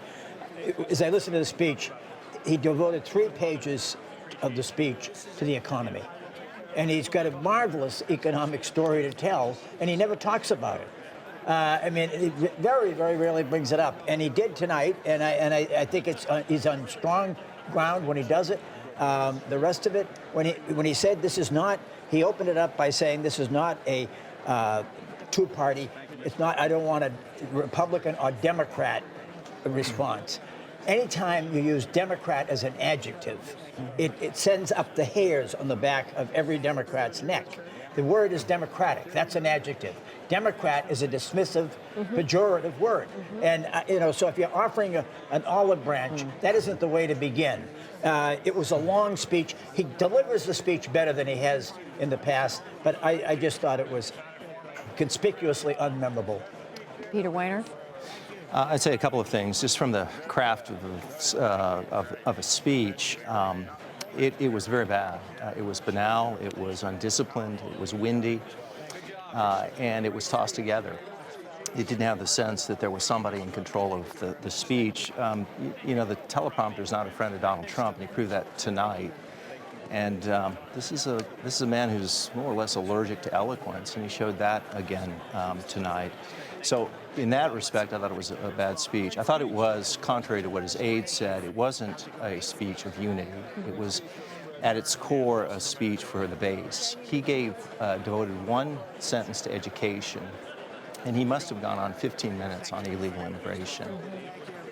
So that was his target audience. The last thing on this immigration issue, that argument and his entire case is built on a fiction, and the fiction is that this is an unprecedented crisis. You can be in favor of border security, but illegal border apprehensions are at their lowest point since 1971, and yet he speaks as if this is the great crisis facing America, and it's not. Amy Walter, what did you make of? Yeah, this sounded a lot more to me like a 2020 convention speech at the RNC than a State of the Union speech. You made a point, Judy, saying he was pleading with Democrats. I didn't really hear pleading. I heard him saying, as he has pretty much for the entirety of the time that Democrats have been in control of Congress, that this is the way that I want it to be. Here are the problems on the border. He's made the same case over and over again on border security and what he wants for the wall. There wasn't a sense we're going to compromise, we're going to find common ground, and really no answer to the question of what happens in 10 days from now to the government workers who are sitting there wondering, if there is no agreement, what happens to us? I want to turn to our correspondent at the Capitol, Lisa Desjardins, and Yamiche Alcindor, who's at the White House. Lisa, the members had some sense of what the president was going to say tonight, but they didn't know. They certainly didn't know all the detail. Are you able to pick up from any of them in these last few minutes how they read this? Yeah, I'm looking off to my right here with the House chambers, just about 100 feet away, Judy, and I see members just starting to come out now. So we haven't had the chance to talk to them yet, and I've been emailing with my sources. I think some things that they will be thinking about. This is a tough speech in a way for members to react to, because I counted myself 29 different topics. That's not just words he mentioned, but topics that he spoke about in multiple sentences. That's a lot to react to. On the one hand, he did reach out in bipartisan ways on some issues. On the other hand, on issue of border security, he tried to make that a class issue and say that Democrats were against the working class in their stance for illegal immigrants. I think that's something we're going to see Democrats react strongly to, as well as the abortion language that the president had. I would expect a statement from Virginia's governor, Ralph Northam, who was specifically singled out for, I think, direct attack from the president. But Judy, I'll let you know, we're waiting for the members to come out now. As you saw, the applause was scattered, sometimes bipartisan, sometimes we saw even the president's most adamant opponents stand up for his statements. Other times it was clearly a partisan room. Very quickly to Yamiche Alcindor at the White House. We've got about 3.5 minutes before we hear from Stacey Abrams with the Democratic response. Yamiche, the president went into this knowing that he's working with a Democratic majority in the House. That had to enter into the calculus of what he had to say. Well, the White House said that this was supposed to be a speech about unity and a speech about bringing the country together, but the president made clear that he doesn't want to compromise and that he still wants a border to be built and a border wall to be built. The president also used some misleading language. He talked about the fact that border walls in San Diego and El Paso led to a decrease in crime and a decrease in illegal immigration. What we know for a fact, actually, is that there has been no new wall built and that there has been some fixes to existing fences that were passed by prior administrations. The president also was talking about the idea that border walls would somehow stop the flow of illegal drugs coming into this country. What we know is that most drugs come through legal ports of entry. The president did, however, talk about the low unemployment rate for African Americans. That is true. The employment rates are very low. He also talked about NATO and getting NATO to have more defense spending. That is true. The president pushed that body to spend more on defense spending and to have the countries around him spend more on defense spending. The president, in some ways, had a touching moment. He talked about a cancer survivor that he brought as a guest, and he also talked about Alice Johnson, who he freed from prison. Those were moments where you could see unity. But I think the most telling moment for me as a reporter watching this was when the president said the state of our union is strong. Mike Pence clapped. Republicans started chanting USA, USA. But Nancy Pelosi sat in her seat. And what that tells me is that we can believe our eyes. The state of our union is divided. And we have a president who, as much as he wants to talk about the border wall and border security, he also is someone who is still using misleading statements and still not telling the entire truth in a speech that was, as you noted, an hour and a half long. And to Robert Costa joining us now, Washington Post reporter Robert Costa, who's also, of course, the moderator of PBS's Washington Week. Robert, I saw you tweeting during the speech about the president going back to basics when it came to immigration and the border wall. A dark, defiant speech that has echoes of what he said, American carnage at his inauguration, echoes of what he said in 2015 when he entered the presidential race. His message on illegal immigration was one of trying to say to the Republican Party, stick with me, taking this hard line, trying to build a border wall. This is a president staring divided government in the face and saying, I will not change. And Robert, there is a contradiction there because the White House all day today and leading up until this saying the president was going to be reaching out, trying to show that he was prepared to work with Democrats. That was the White House message, but then there was the actual message in this speech. It began with overtures to the Democrats, mentions of Buzz Aldrin, chants of USA, USA, then that turn toward immigration, the turn toward talk of mass illegal immigration at the border, of crime. This is who President Trump was reaching out to, the Republican voter who he wants to stand by him through this turbulent year ahead with Robert Mueller's investigation looming and so much else. All right, Robert Costa with Washington Week in Review and also with the Washington Post. And now the Democratic response. It's being delivered tonight by Stacey Abrams, who lost a close race for governor in Georgia. Good evening, my fellow Americans, and happy Lunar New Year. I'm Stacey Abrams, and I'm honored to join the conversation about the state of our union. Growing up, my family went back and forth between lower middle class and working class. Yet even when they came home weary and bone-tired, my parents found a way to show us all who we could be. My librarian mother taught us to love learning. My father, a shipyard worker, put in overtime and extra shifts, and they made sure we volunteered to help others. Later, they both became United Methodist ministers, an expression of the faith that guides us. These were our family values: faith, service, education, and responsibility. Now, we only had one car, so sometimes my dad had to hitchhike and walk long stretches during the 30-mile trip home from the shipyards. One rainy night, my mom got worried. We piled in the car and went out looking for him. And we eventually found my dad making his way along the road, soaked and shivering in his shirt sleeves. When he got in the car, my mom asked if he'd left his coat at work. He explained that he'd given it to a homeless man he'd met on the highway. When we asked why he'd given away his only jacket, my dad turned to us and said, "I knew when I left that man he'd still be alone, but I could give him my coat because I knew you were coming for me." Our power and strength as Americans lives in our hard work and our belief in more. My family understood firsthand that while success is not guaranteed, we live in a nation where opportunity is possible. But we do not succeed alone. In these United States, when times are tough, we can persevere because our friends and neighbors will come for us. Our first responders will come for us. It is this mantra, this uncommon grace of community, that has driven me to become an attorney, a small business owner, a writer, and most recently, the Democratic nominee for governor of Georgia. My reason for running was simple. I love our country and its promise of opportunity for all. And I stand here tonight because I hold fast to my father's credo. Together, we are coming for America, for a better America. Just a few weeks ago, I joined volunteers to distribute meals to furloughed federal workers. They waited in line for a box of food and a sliver of hope since they hadn't received paychecks in weeks. Making livelihoods of our federal workers a pawn for political games is a disgrace. The shutdown was a stunt engineered by the President of the United States, one that defied every tenet of fairness and abandoned not just our people, but our values.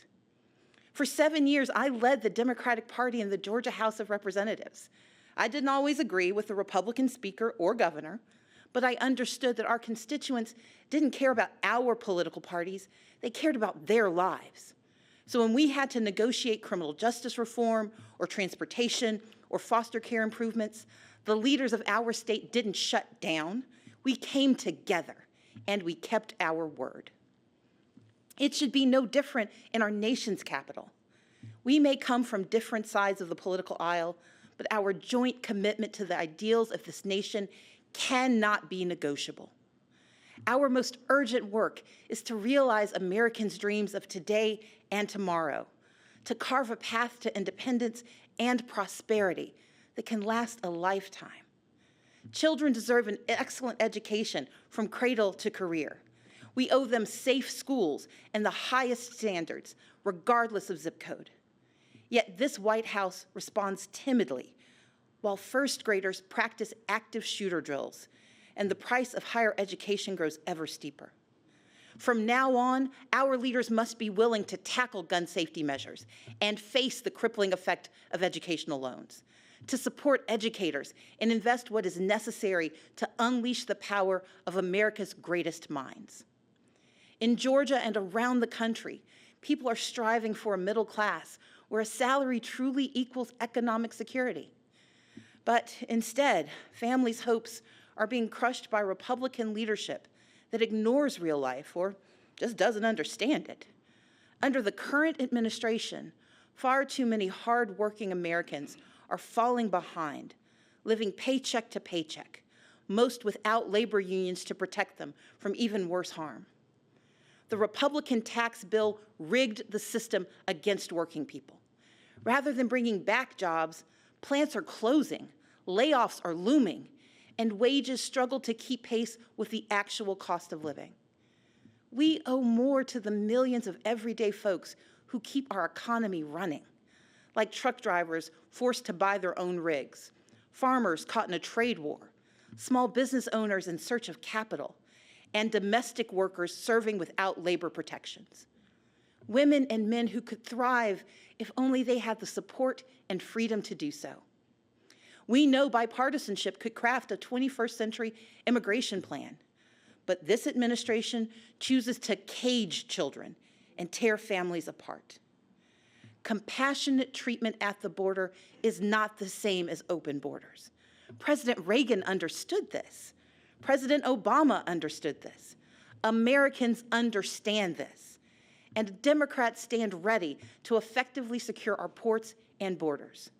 But we must all embrace that from agriculture to healthcare to entrepreneurship, America is made stronger by the presence of immigrants, not walls. And rather than suing to dismantle the Affordable Care Act, as Republican attorneys general have, our leaders must protect the progress we've made and commit to expanding healthcare and lowering costs for everyone. My father has battled prostate cancer for years. To help cover the cost, I found myself sinking deeper into debt, because while you can defer some payments, you can't defer cancer treatment. In this great nation, Americans are skipping blood pressure pills, forced to choose between buying medicine or paying rent. Maternal mortality rates show that mothers, especially Black mothers, risk death to give birth. And in 14 states, including my home state, where a majority want it, our leaders refuse to expand Medicaid, which could save rural hospitals, save economies, and save lives. We can do so much more. Take action on climate change. Defend individual liberties with fair-minded judges. But none of these ambitions are possible without the bedrock guarantee of our right to vote. Let's be clear. Voter suppression is real. From making it harder to register and stay on the rolls, to moving and closing polling places, to rejecting lawful ballots, we can no longer ignore these threats to democracy. While I acknowledge the results of the 2018 election here in Georgia, I did not, and we cannot, accept efforts to undermine our right to vote. That's why I started a nonpartisan organization called Fair Fight to advocate for voting rights. This is the next battle for our democracy, one where all eligible citizens can have their say about the vision we want for our country. We must reject the cynicism that says allowing every eligible vote to be cast and counted is a power grab. Americans understand that these are the values our brave men and women in uniform and our veterans risk their lives to defend. The foundation of our moral leadership around the globe is free and fair elections, where voters pick their leaders, not where politicians pick their voters. In this time of division and crisis, we must come together and stand for and with one another. America has stumbled time and again on its quest towards justice and equality. But with each generation, we have revisited our fundamental truths, and where we falter, we make amends. We fought Jim Crow with the Civil Rights Act and the Voting Rights Act. Yet we continue to confront racism from our past and in our present, which is why we must hold everyone from the highest offices to our own families accountable for racist words and deeds, and call racism what it is: wrong.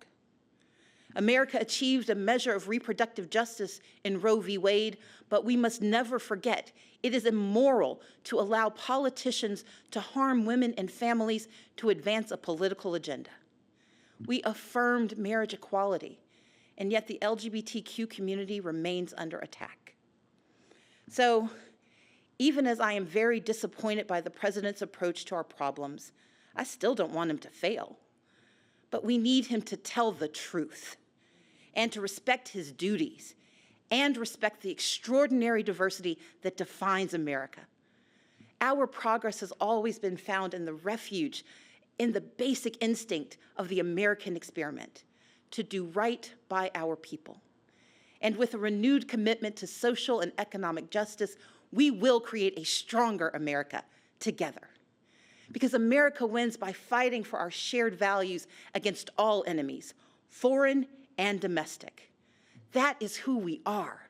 And when we do so, never wavering, the state of our union will always be strong.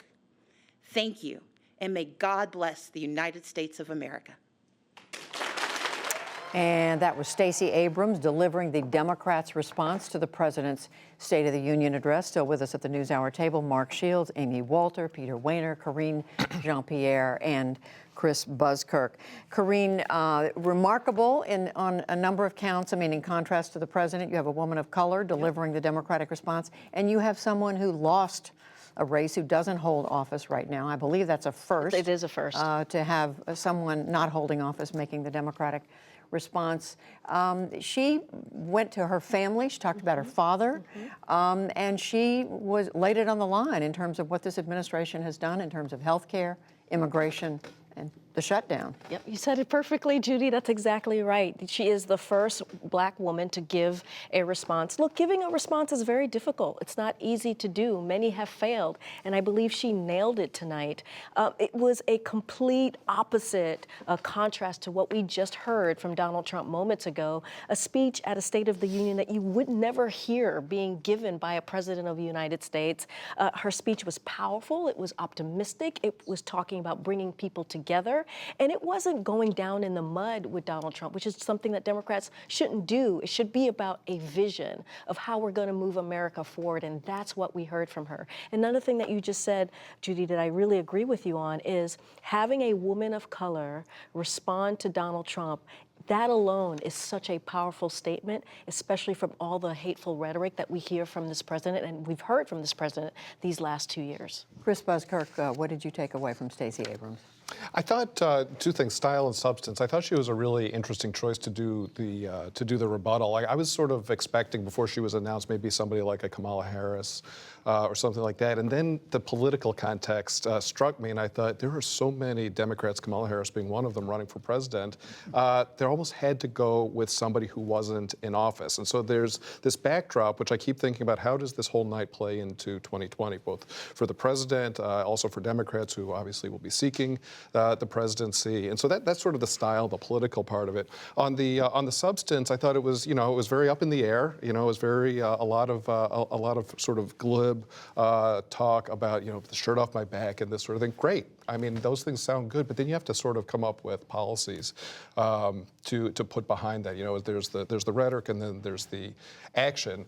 And so it just struck me that what we've seen over the past 15, 20 years is that the Democratic Party, Thank you, I got Chris. the adjective, Yep, that's right. the Democratic Party has become the party of the rich. Since 2008, the majority of voters with over $200,000 of income have gone Democratic, and that doesn't jive well with the rhetoric. And I think there's this battle for the middle class. We saw it in Trump's speech, trying to explain what his vision is for the middle class and for the working class, and how that ties to things like immigration and trade. And then you saw Stacey Abrams trying to claim that same mantle for the Democratic Party, and that's where this battle is going to be fought.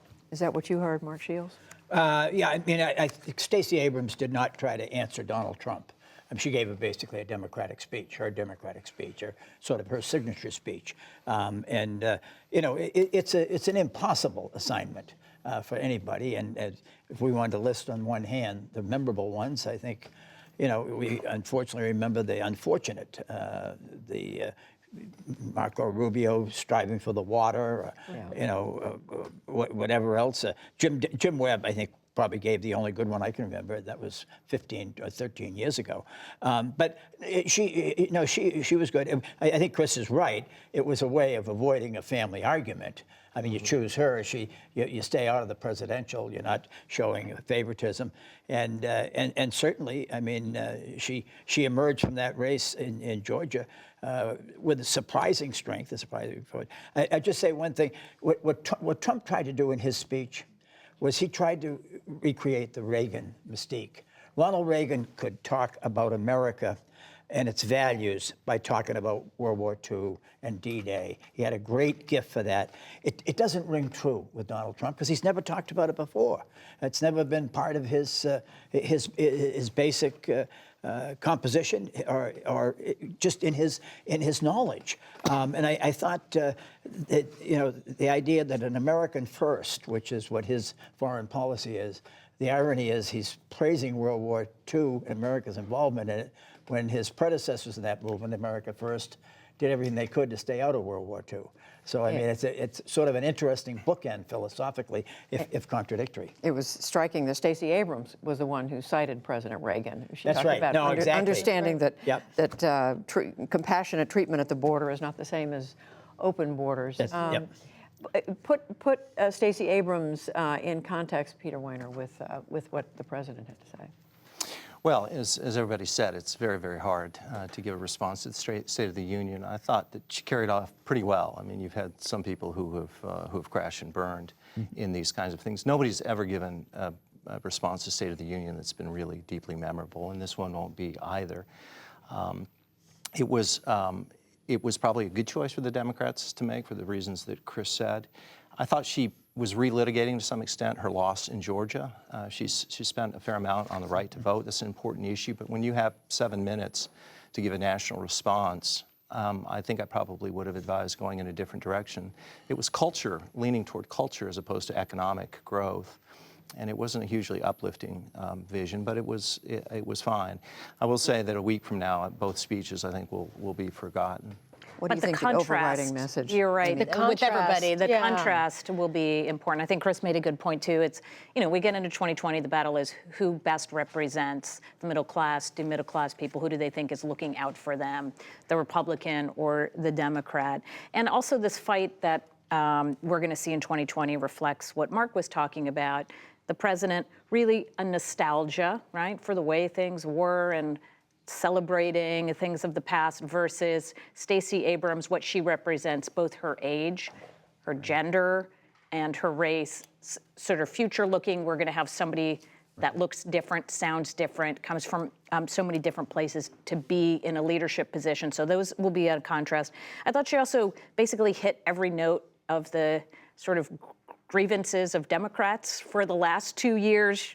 Children in cages, you have to call racism out. The president needs to tell the truth. Being able to get every one of those, this is sort of this trying to be above, right, above politics. We're going to be the party that doesn't get down to the muck, but then got a chance to just get some of those digs just right in there. Yeah, a little bit.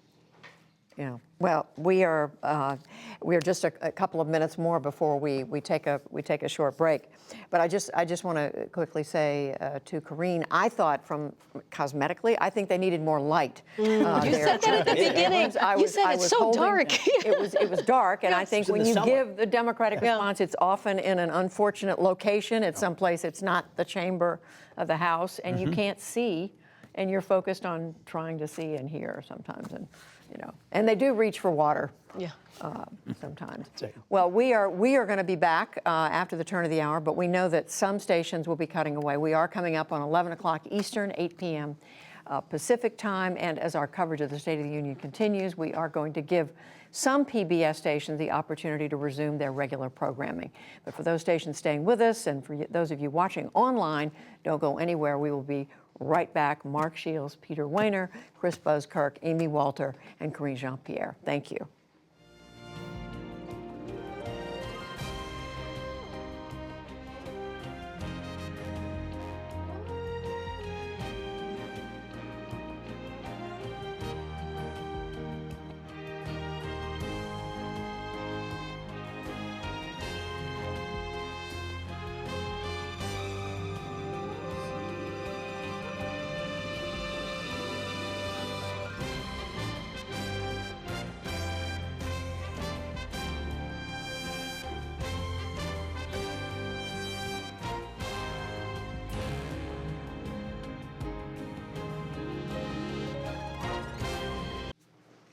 And welcome back to special PBS NewsHour coverage of the State of the Union address tonight and the Democratic response. I'm Judy Woodruff, and let's pick up the conversation where we left off with Lisa Desjardins. She is at the Capitol, where she's been following a reaction to the president's speech, and Yamiche Alcindor, who's at the White House. Lisa, I'm going to come to you because you were looking for some members to try to get their reaction. Were you able to talk to any? Right, I was able to speak to a wide group of members, everyone from the top Republican in the House, Kevin McCarthy, to one of the freshman Democrats. Your panel will be shocked. there are differing views on how the president did tonight. Kevin McCarthy is someone who's seen as one of the closest allies of the president, so I wanted to make sure and talk to him. He said he thought the president did very well, and that, in his words, surpassed Democratic expectations. He said he thought the president reached out to Democrats more than he or Democrats would have expected. When I brought up the areas that Democrats felt were attacks, he said he felt they were justified. When you talk to Democrats like Colin Allred of Texas, a freshman member, he said he wanted to look for points of agreement, but when the president brought up specifically his tone and words on immigration, Allred being from a border state, he found that was a problem. That he went too far and that it got too partisan. And he also, interesting, Judy said, as a freshman, he didn't expect to have such a feeling when he walked into that chamber that he didn't just represent himself, but that every time he stood up, he was standing up for his entire district. He said he felt that heavily on his shoulders. It's interesting, Lisa, Mark Shields just handed me a note saying that he thought for the most part the freshman members behaved themselves, that they didn't that they didn't get out of control. How did you read that? I mean, I'm sure you were watching too, their reaction. They did stand. I mean, the women were standing, freshmen and others, when the president talked about more women being employed today than ever. Right. That was one of the more delightful and surprising moments of the night, I think. But Mark Shields is on to something, not for the first time. That is intentional, Judy. This freshman class has been very strategic. They are aggressive and assertive. They are activists mostly, but they are being very careful about when they choose their moments. And they want to be seen as dignified and serious. They do not want to be seen as a class that is going to knee-jerk react to everything. And I think you saw that in the speech tonight. I think we will see in their Twitter feeds probably more of their emotional reaction that they chose not to display as much on the House floor. I know that Speaker Pelosi said earlier today, when I was one of a group of reporters talking to her, she said that she didn't think she would need to signal to her members to, quote unquote, behave or stay calm. But there was a point during tonight's State of the Union when it looked like she was gesturing. I'm not sure. I don't know whether you saw that. I know I did see, but with we're thinking of different moments perhaps. I saw her gesturing toward the Republican side when the president said something to the effect of, if I was not president, I think we would be in a major war with North Korea. And there was some applause. I saw Speaker Pelosi look over a sconce and kind of try to see who was clapping at that line about major war. I missed any other moment like that, so I don't know if that's the same one. Well, that line certainly got a reaction. I want to turn to Yamiche at the White House. Yamiche, they had to take into consideration that this is a very different Congress the president was talking to tonight than the one he's been dealing with for the last 2 years. I think the president took that into consideration, and that's why you saw the president do that shout out and say there are a record number of women serving in Congress. He didn't talk about the fact that the record number of women are serving on the Democratic side and wearing all white to make sure that is visually very, very shown. But the president here was in some ways still trying to have this tone of unification, while I still think not compromising. The president wanted to make it clear that he wants his wall. He said walls save lives, but he did talk about health care, and he talked about it in a long way, much like he did with immigration. He spent some time really talking about the cost of health care and how he wanted to eliminate the transmission of HIV/AIDS. I want to also point out something that he said about cancer research. He said, my budget will ask Congress for $500 million over the next 10 years to fund this critical life-saving research. Now, it's important to point out that while the president, that's going to be about $50 million a year if it's spread out evenly over 10 years, that's a fraction of the total budget. It's about 0.001%. And in President Obama's last State of the Union, he talked about cancer research funds as well. By 2023, the budget estimate for the program that was started by President Obama would be $1.8 billion. So what you have there is just a really comparison of President Trump and President Obama. But I think there are a lot of Democrats who stood up and clapped when they heard the president talk about health care. But of course, they also were, I think, were very dismayed when he pointed out the idea that immigrants and people that come to this country and are undocumented are somehow adding to the criminalization of America. It's so important to get this context and to get these comparative numbers, Yamiche. I mean, I certainly appreciate, I know our audience appreciates the fact that you and our our crack team of researchers here have been looking at this, looking at what the president is saying, trying to understand what the context is. Because it may be that a number is accurate, but when you put it in context and you compare it with what has been done in the past, it can take on a different cast. I want to also bring in Robert Costa, moderator of PBS's Washington Week, and of course a reporter at the Washington Post.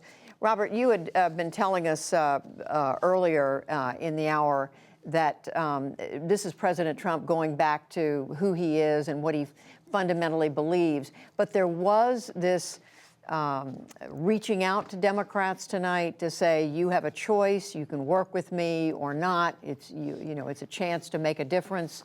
Why do you think they did that? The president believes that he can try to maybe work with Democrats down the line, but more important to him, based on my conversations with White House officials, is solidifying that Republican base, reassuring them on immigration, that signature campaign promise, the border wall, in some way is going to be pursued. That's the president's aim. He believes that base will sustain him through all the political wins that are likely to come this year. Is there a chance the Democrats could work with the president on something like prescription drugs or infrastructure? Sure. But this is a White House, from Acting Chief of Staff Mulvaney to the cabinet to the president himself, who are not pursuing those things, those bipartisan aims, in the same aggressive way. But those numbers, we know, the base numbers don't add up to 51%. So that has to be part of the calculus as well. Well, that's exactly right. But this is a White House right now that's looking more at Governor Larry Hogan of Maryland, looking at former Massachusetts Governor Bill Weld, and they see a possible primary challenge on the horizon if those Republican numbers in various polls start to slip. And they want to prevent that from happening. The White House has urged its political allies to take action at the party level to try to stave off a primary challenge. You're right. The general election, his numbers are weak across almost every poll. At the same time, this is a White House that says we have to stop a primary first. Yeah, fascinating. We're all thinking ahead. We're trying not to think ahead to 2020, but we are thinking ahead to 2020. But you're absolutely right, Robert, in that the White House has to be focused on the next contest. And if there's a primary challenge, that's what they have to deal with first. Robert Costa, thank you very much. Still with us at the table, the NewsHour table, Mark Shields, Amy Walter, Peter Wehner, Karine Jean-Pierre, and Chris Buskirk. I want to take you back to one of the president's comments tonight. We've been talking about rejecting the politics of revenge, but this is, I believe this is right. Am I hearing you correctly, those of you who are talking in my ear? the chunk of sound that we want to play. This is when the president spoke about the constitutional amendment that gave women the right to vote. Let's listen. And exactly 1 century after Congress passed the constitutional amendment giving women the right to vote, we also have more women serving in Congress than at any time before.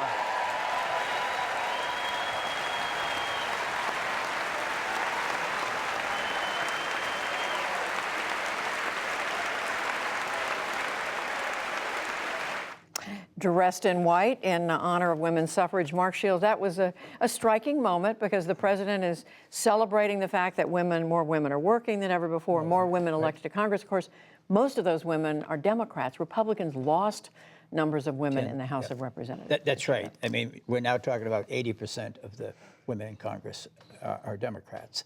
The 35 elected in 2018, all but one was a Democrat. I think even beyond that, as you look at the diversity, I mean, the religious diversity, all the Hindus, the Muslims, the Buddhists, I mean, are Democrats. I mean, all but 2 of the Jewish members are Democrats. I mean, it's fascinating that the Republicans have become narrow. And I just say this about Donald Trump. His strategy, as Robert Costa was talking about it, is totally alien and contradictory to that of George W. Bush, who added 11.5 million votes from 2000 to 2004. It's totally alien to that of Ronald Reagan, who went from... You mean relying on the base? Relying on the base. I mean, the point is to enlarge it, or Bill Clinton, or anybody who won a second term. And I mean, it's just that tending the base and holding the base and courting the base and wooing the base and making sure. I mean, I just think it's a very finite and limited political But we strategy. heard Robert say, Peter Weiner, we heard Robert say what they're focused on right now is a potential Republican challenge. I think that's right, and they're also, frankly, focused on impeachment. They have to, with the specter of impeachment, he's got to keep his base there. I want to say one thing that Mark had said with the contrast with Reagan, which is true in many ways. But one of the things I was struck by, and I wonder if people really fully realize, was the degree to which Donald Trump has transformed the Republican Party on a whole set of issues. There was not a word about spending or deficits or limited government or liberty. Illegal immigration. Ronald Reagan gave amnesty to 3 million, and Trump devoted so much of his attention there. Protectionism. Ronald Reagan was a free trader. Donald Trump is a protectionist. He was critical of NATO. He had more critical words to say about NATO than he did with North Korea. And one of the things that a lot of us during the primary season said that Donald Trump could do to the Republican Party that Hillary Clinton never could do is to transform it, because he could do it from within. And I do think if people went back and read the speeches of Reagan or Bush and contrasted that with Trump, they would see a very dramatic change in the tone and the policy and the heart and the spirit of the GOP. Chris Buskirk, how do you read that contrast between this president and another Republican president, Ronald Reagan?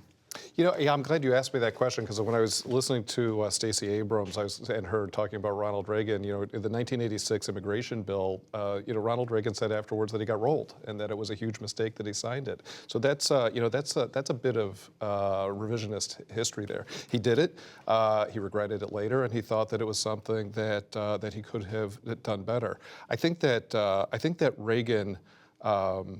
And Trump actually stand in a long line of intellectual continuity within the American Republican Party. Reagan's policies were appropriate and salutary for the country in the 1970s, 80s, into the 90s. But our biggest problem right now is not the taxes, marginal taxes need to go down, or that we need to defeat international communism. It's about statesmanship is about applying the same principles to different circumstances, and that's why I think that Donald Trump's stance on things like immigration or on trade, on China, and so on, or what he calls principled realism in foreign policy. I think those are consistent with the Republican Party's principles for a very long time. So Pete's point that the fact that he didn't talk about the debt and didn't talk about spending is, I mean, I'll tell you, this is the strangest thing. There is a bipartisan consensus right now to totally ignore the debt until it blows up in somebody's face, and then I think the plan is just blame it on who's in office then, and it's a huge mistake. Amy Walter, do you want to pursue that? on what happens when we get there. Yeah. Listen, the two parties are now really reflective of their constituencies and of who their bases are. And we got a very strong example of that in Virginia this week, and the blowback to Governor Northam and the blackface incident, and now, of course, we have the lieutenant governor of the state with sexual assault allegations. It's a Democratic Party now that is reliant on voters of color and women to deliver the votes. The Republican Party is reliant on older white voters to deliver their votes, and so they are reflecting their constituencies. And the constituency that made up the Republican Party in the 1980s, many of those folks now are Democrats. We saw that transition and the realignment in the 2018 election. Those suburban voters who had been voting on fiscal issues for all those years had stuck by Republicans saying, I'm fiscally conservative, I want government to spend my money smartly. Maybe they were a little more socially moderate. They definitely were not happy in 2016 with their choices between Trump and Clinton. Many of them did not vote for Donald Trump. And 2 years later, this is a constituency that I would argue many of them a Reagan constituency that has absolutely abandoned the Republican Party. And now it's small town, rural America, many of which had been the Democrats' base that make up what the Democratic Party is. So with Karine Jean-Pierre, with the two parties headed in opposite directions, is it smart for the president to do as he did tonight, to say, to say to Democrats, let's work together on a few things, but still to hold, to stick to his guns on the things that he thinks he needs to, to not move on? There was no surprises in the president's speech tonight. He basically spoke to his base, which is a small and shrinking base, which is something that he does all the time. To me, there was no difference from what he did at the State of the Union address tonight with what he does in front of a rally.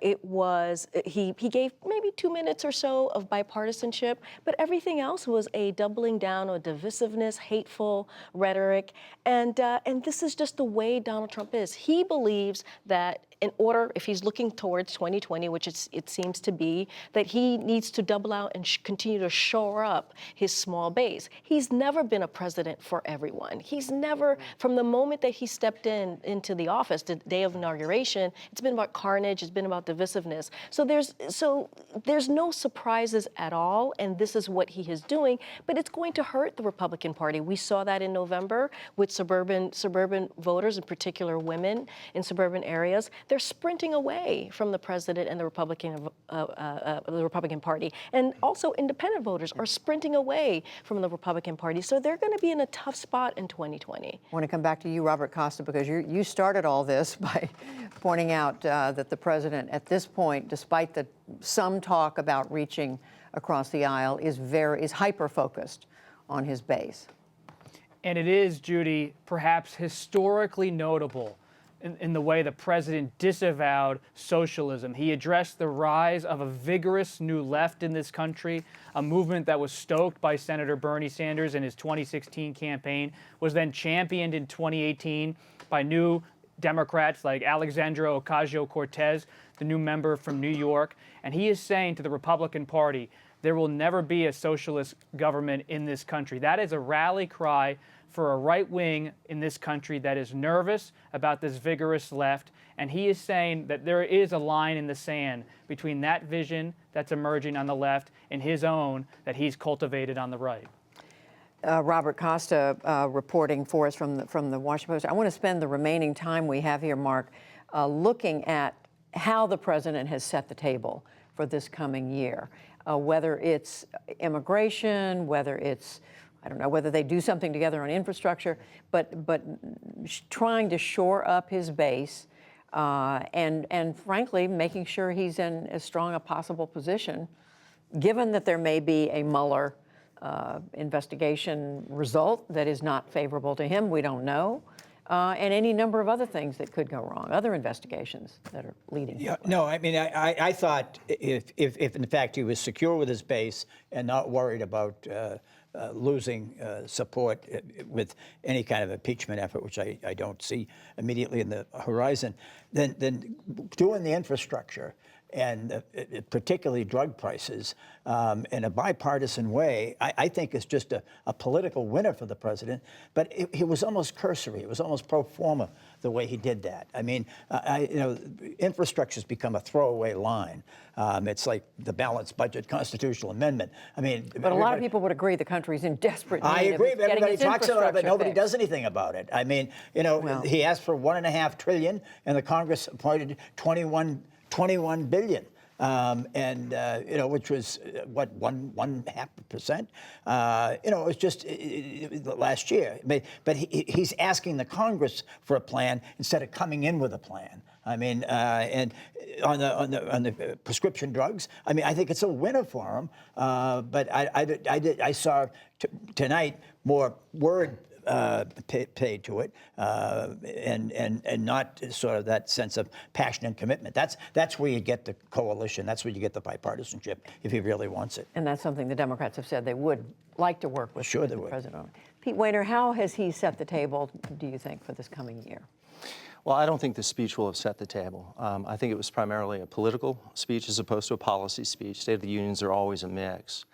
But this is a White House, if you talk to Republicans on Capitol Hill, which I have done, where the policy process is broken. Mm-hmm. So I think you have to view most of these initiatives that he mentioned as basically public relations.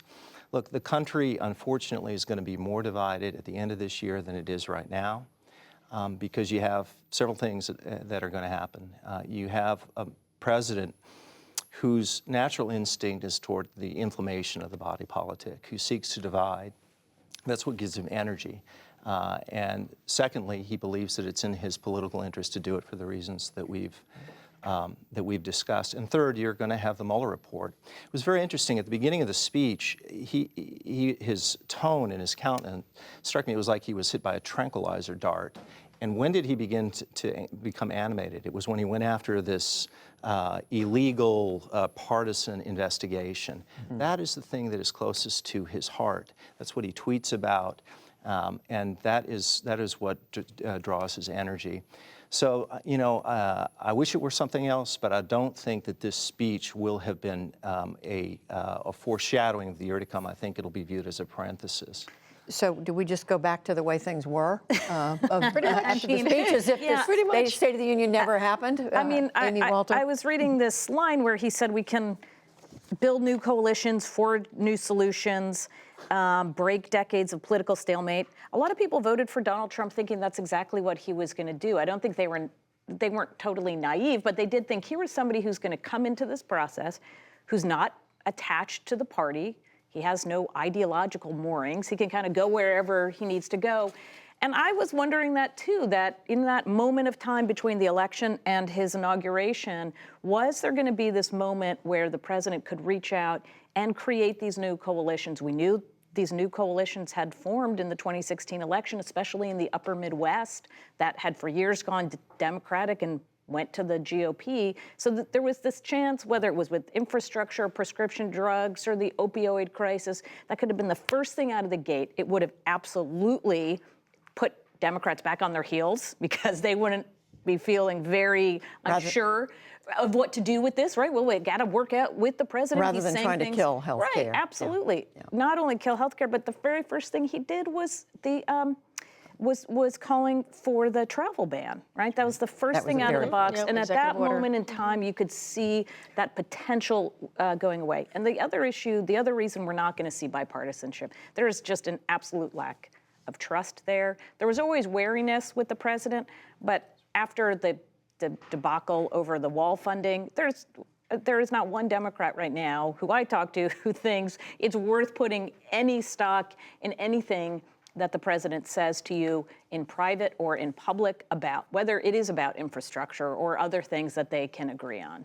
And given that, Chris Buskirk, how does this president get anything done that he wants done going forward in this climate? Yeah, I think there's always the opportunity for a president to reset the table and take action. The question will be, will this one do it? And I, for one, would like to see it. I think I've heard other people who are on the left say in some narrow instances, they would like to see that too. Infrastructure is, again, one of these things. It's been in every speech. Yeah. Where's the legislation? Pre-existing conditions, those are things that could be done, or at least solutions offered. Drug prices, these are things. But you really have to push a legislative agenda hard. And that requires working with Republicans and Democrats.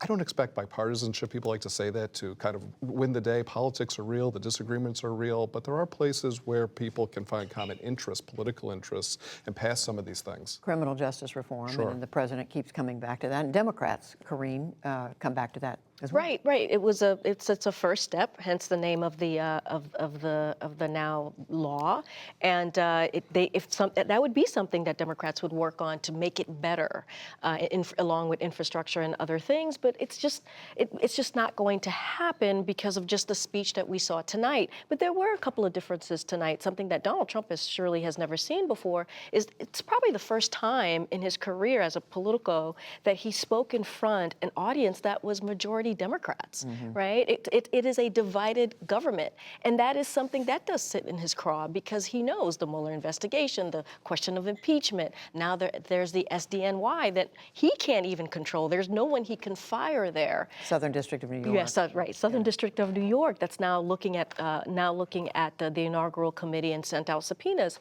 a couple days ago. So we are living in a new world for Donald Trump. The one thing I want to say that was kind of comical when he talks about women and everybody stands up and clapping and he's acknowledging them. The funny thing about it is he's one of the reasons why many women decided to run in 2018 and take it on because they wanted to. That's right. To be a part of Congress to stop the madness that they were seeing. So it's kind of comical that he was, acknowledging it, but he's kind of the catalyst for it too. It was striking because a lot of these women decided to get in and jump in and run because of what they were seeing. saying. Opposed him. Well, our time is just about at an end. I have to say, some news is apparently being made tonight. Amy Klobuchar, the senator from Minnesota, has tweeted that she will have an announcement to make, I think, in a few days. So it sounds like maybe she'll be the fourth woman to announce that she's running for president on the Democratic side. Will they ever be satisfied?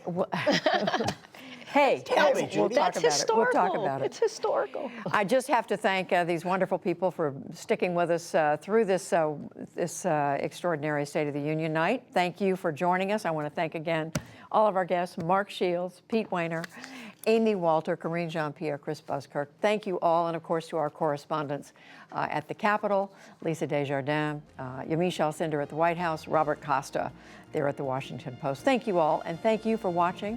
Stay with us. Our coverage will continue online. Tomorrow, we'll have our podcast, State of the Union After Show, available at 6 a.m. Eastern. Get up early and watch that, listen to that, and be sure to tune into the NewsHour tomorrow for a full report and analysis.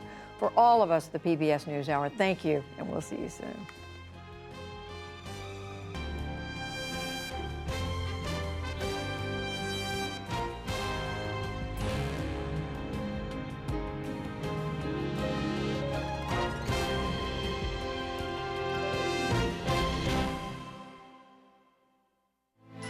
You're watching PBS.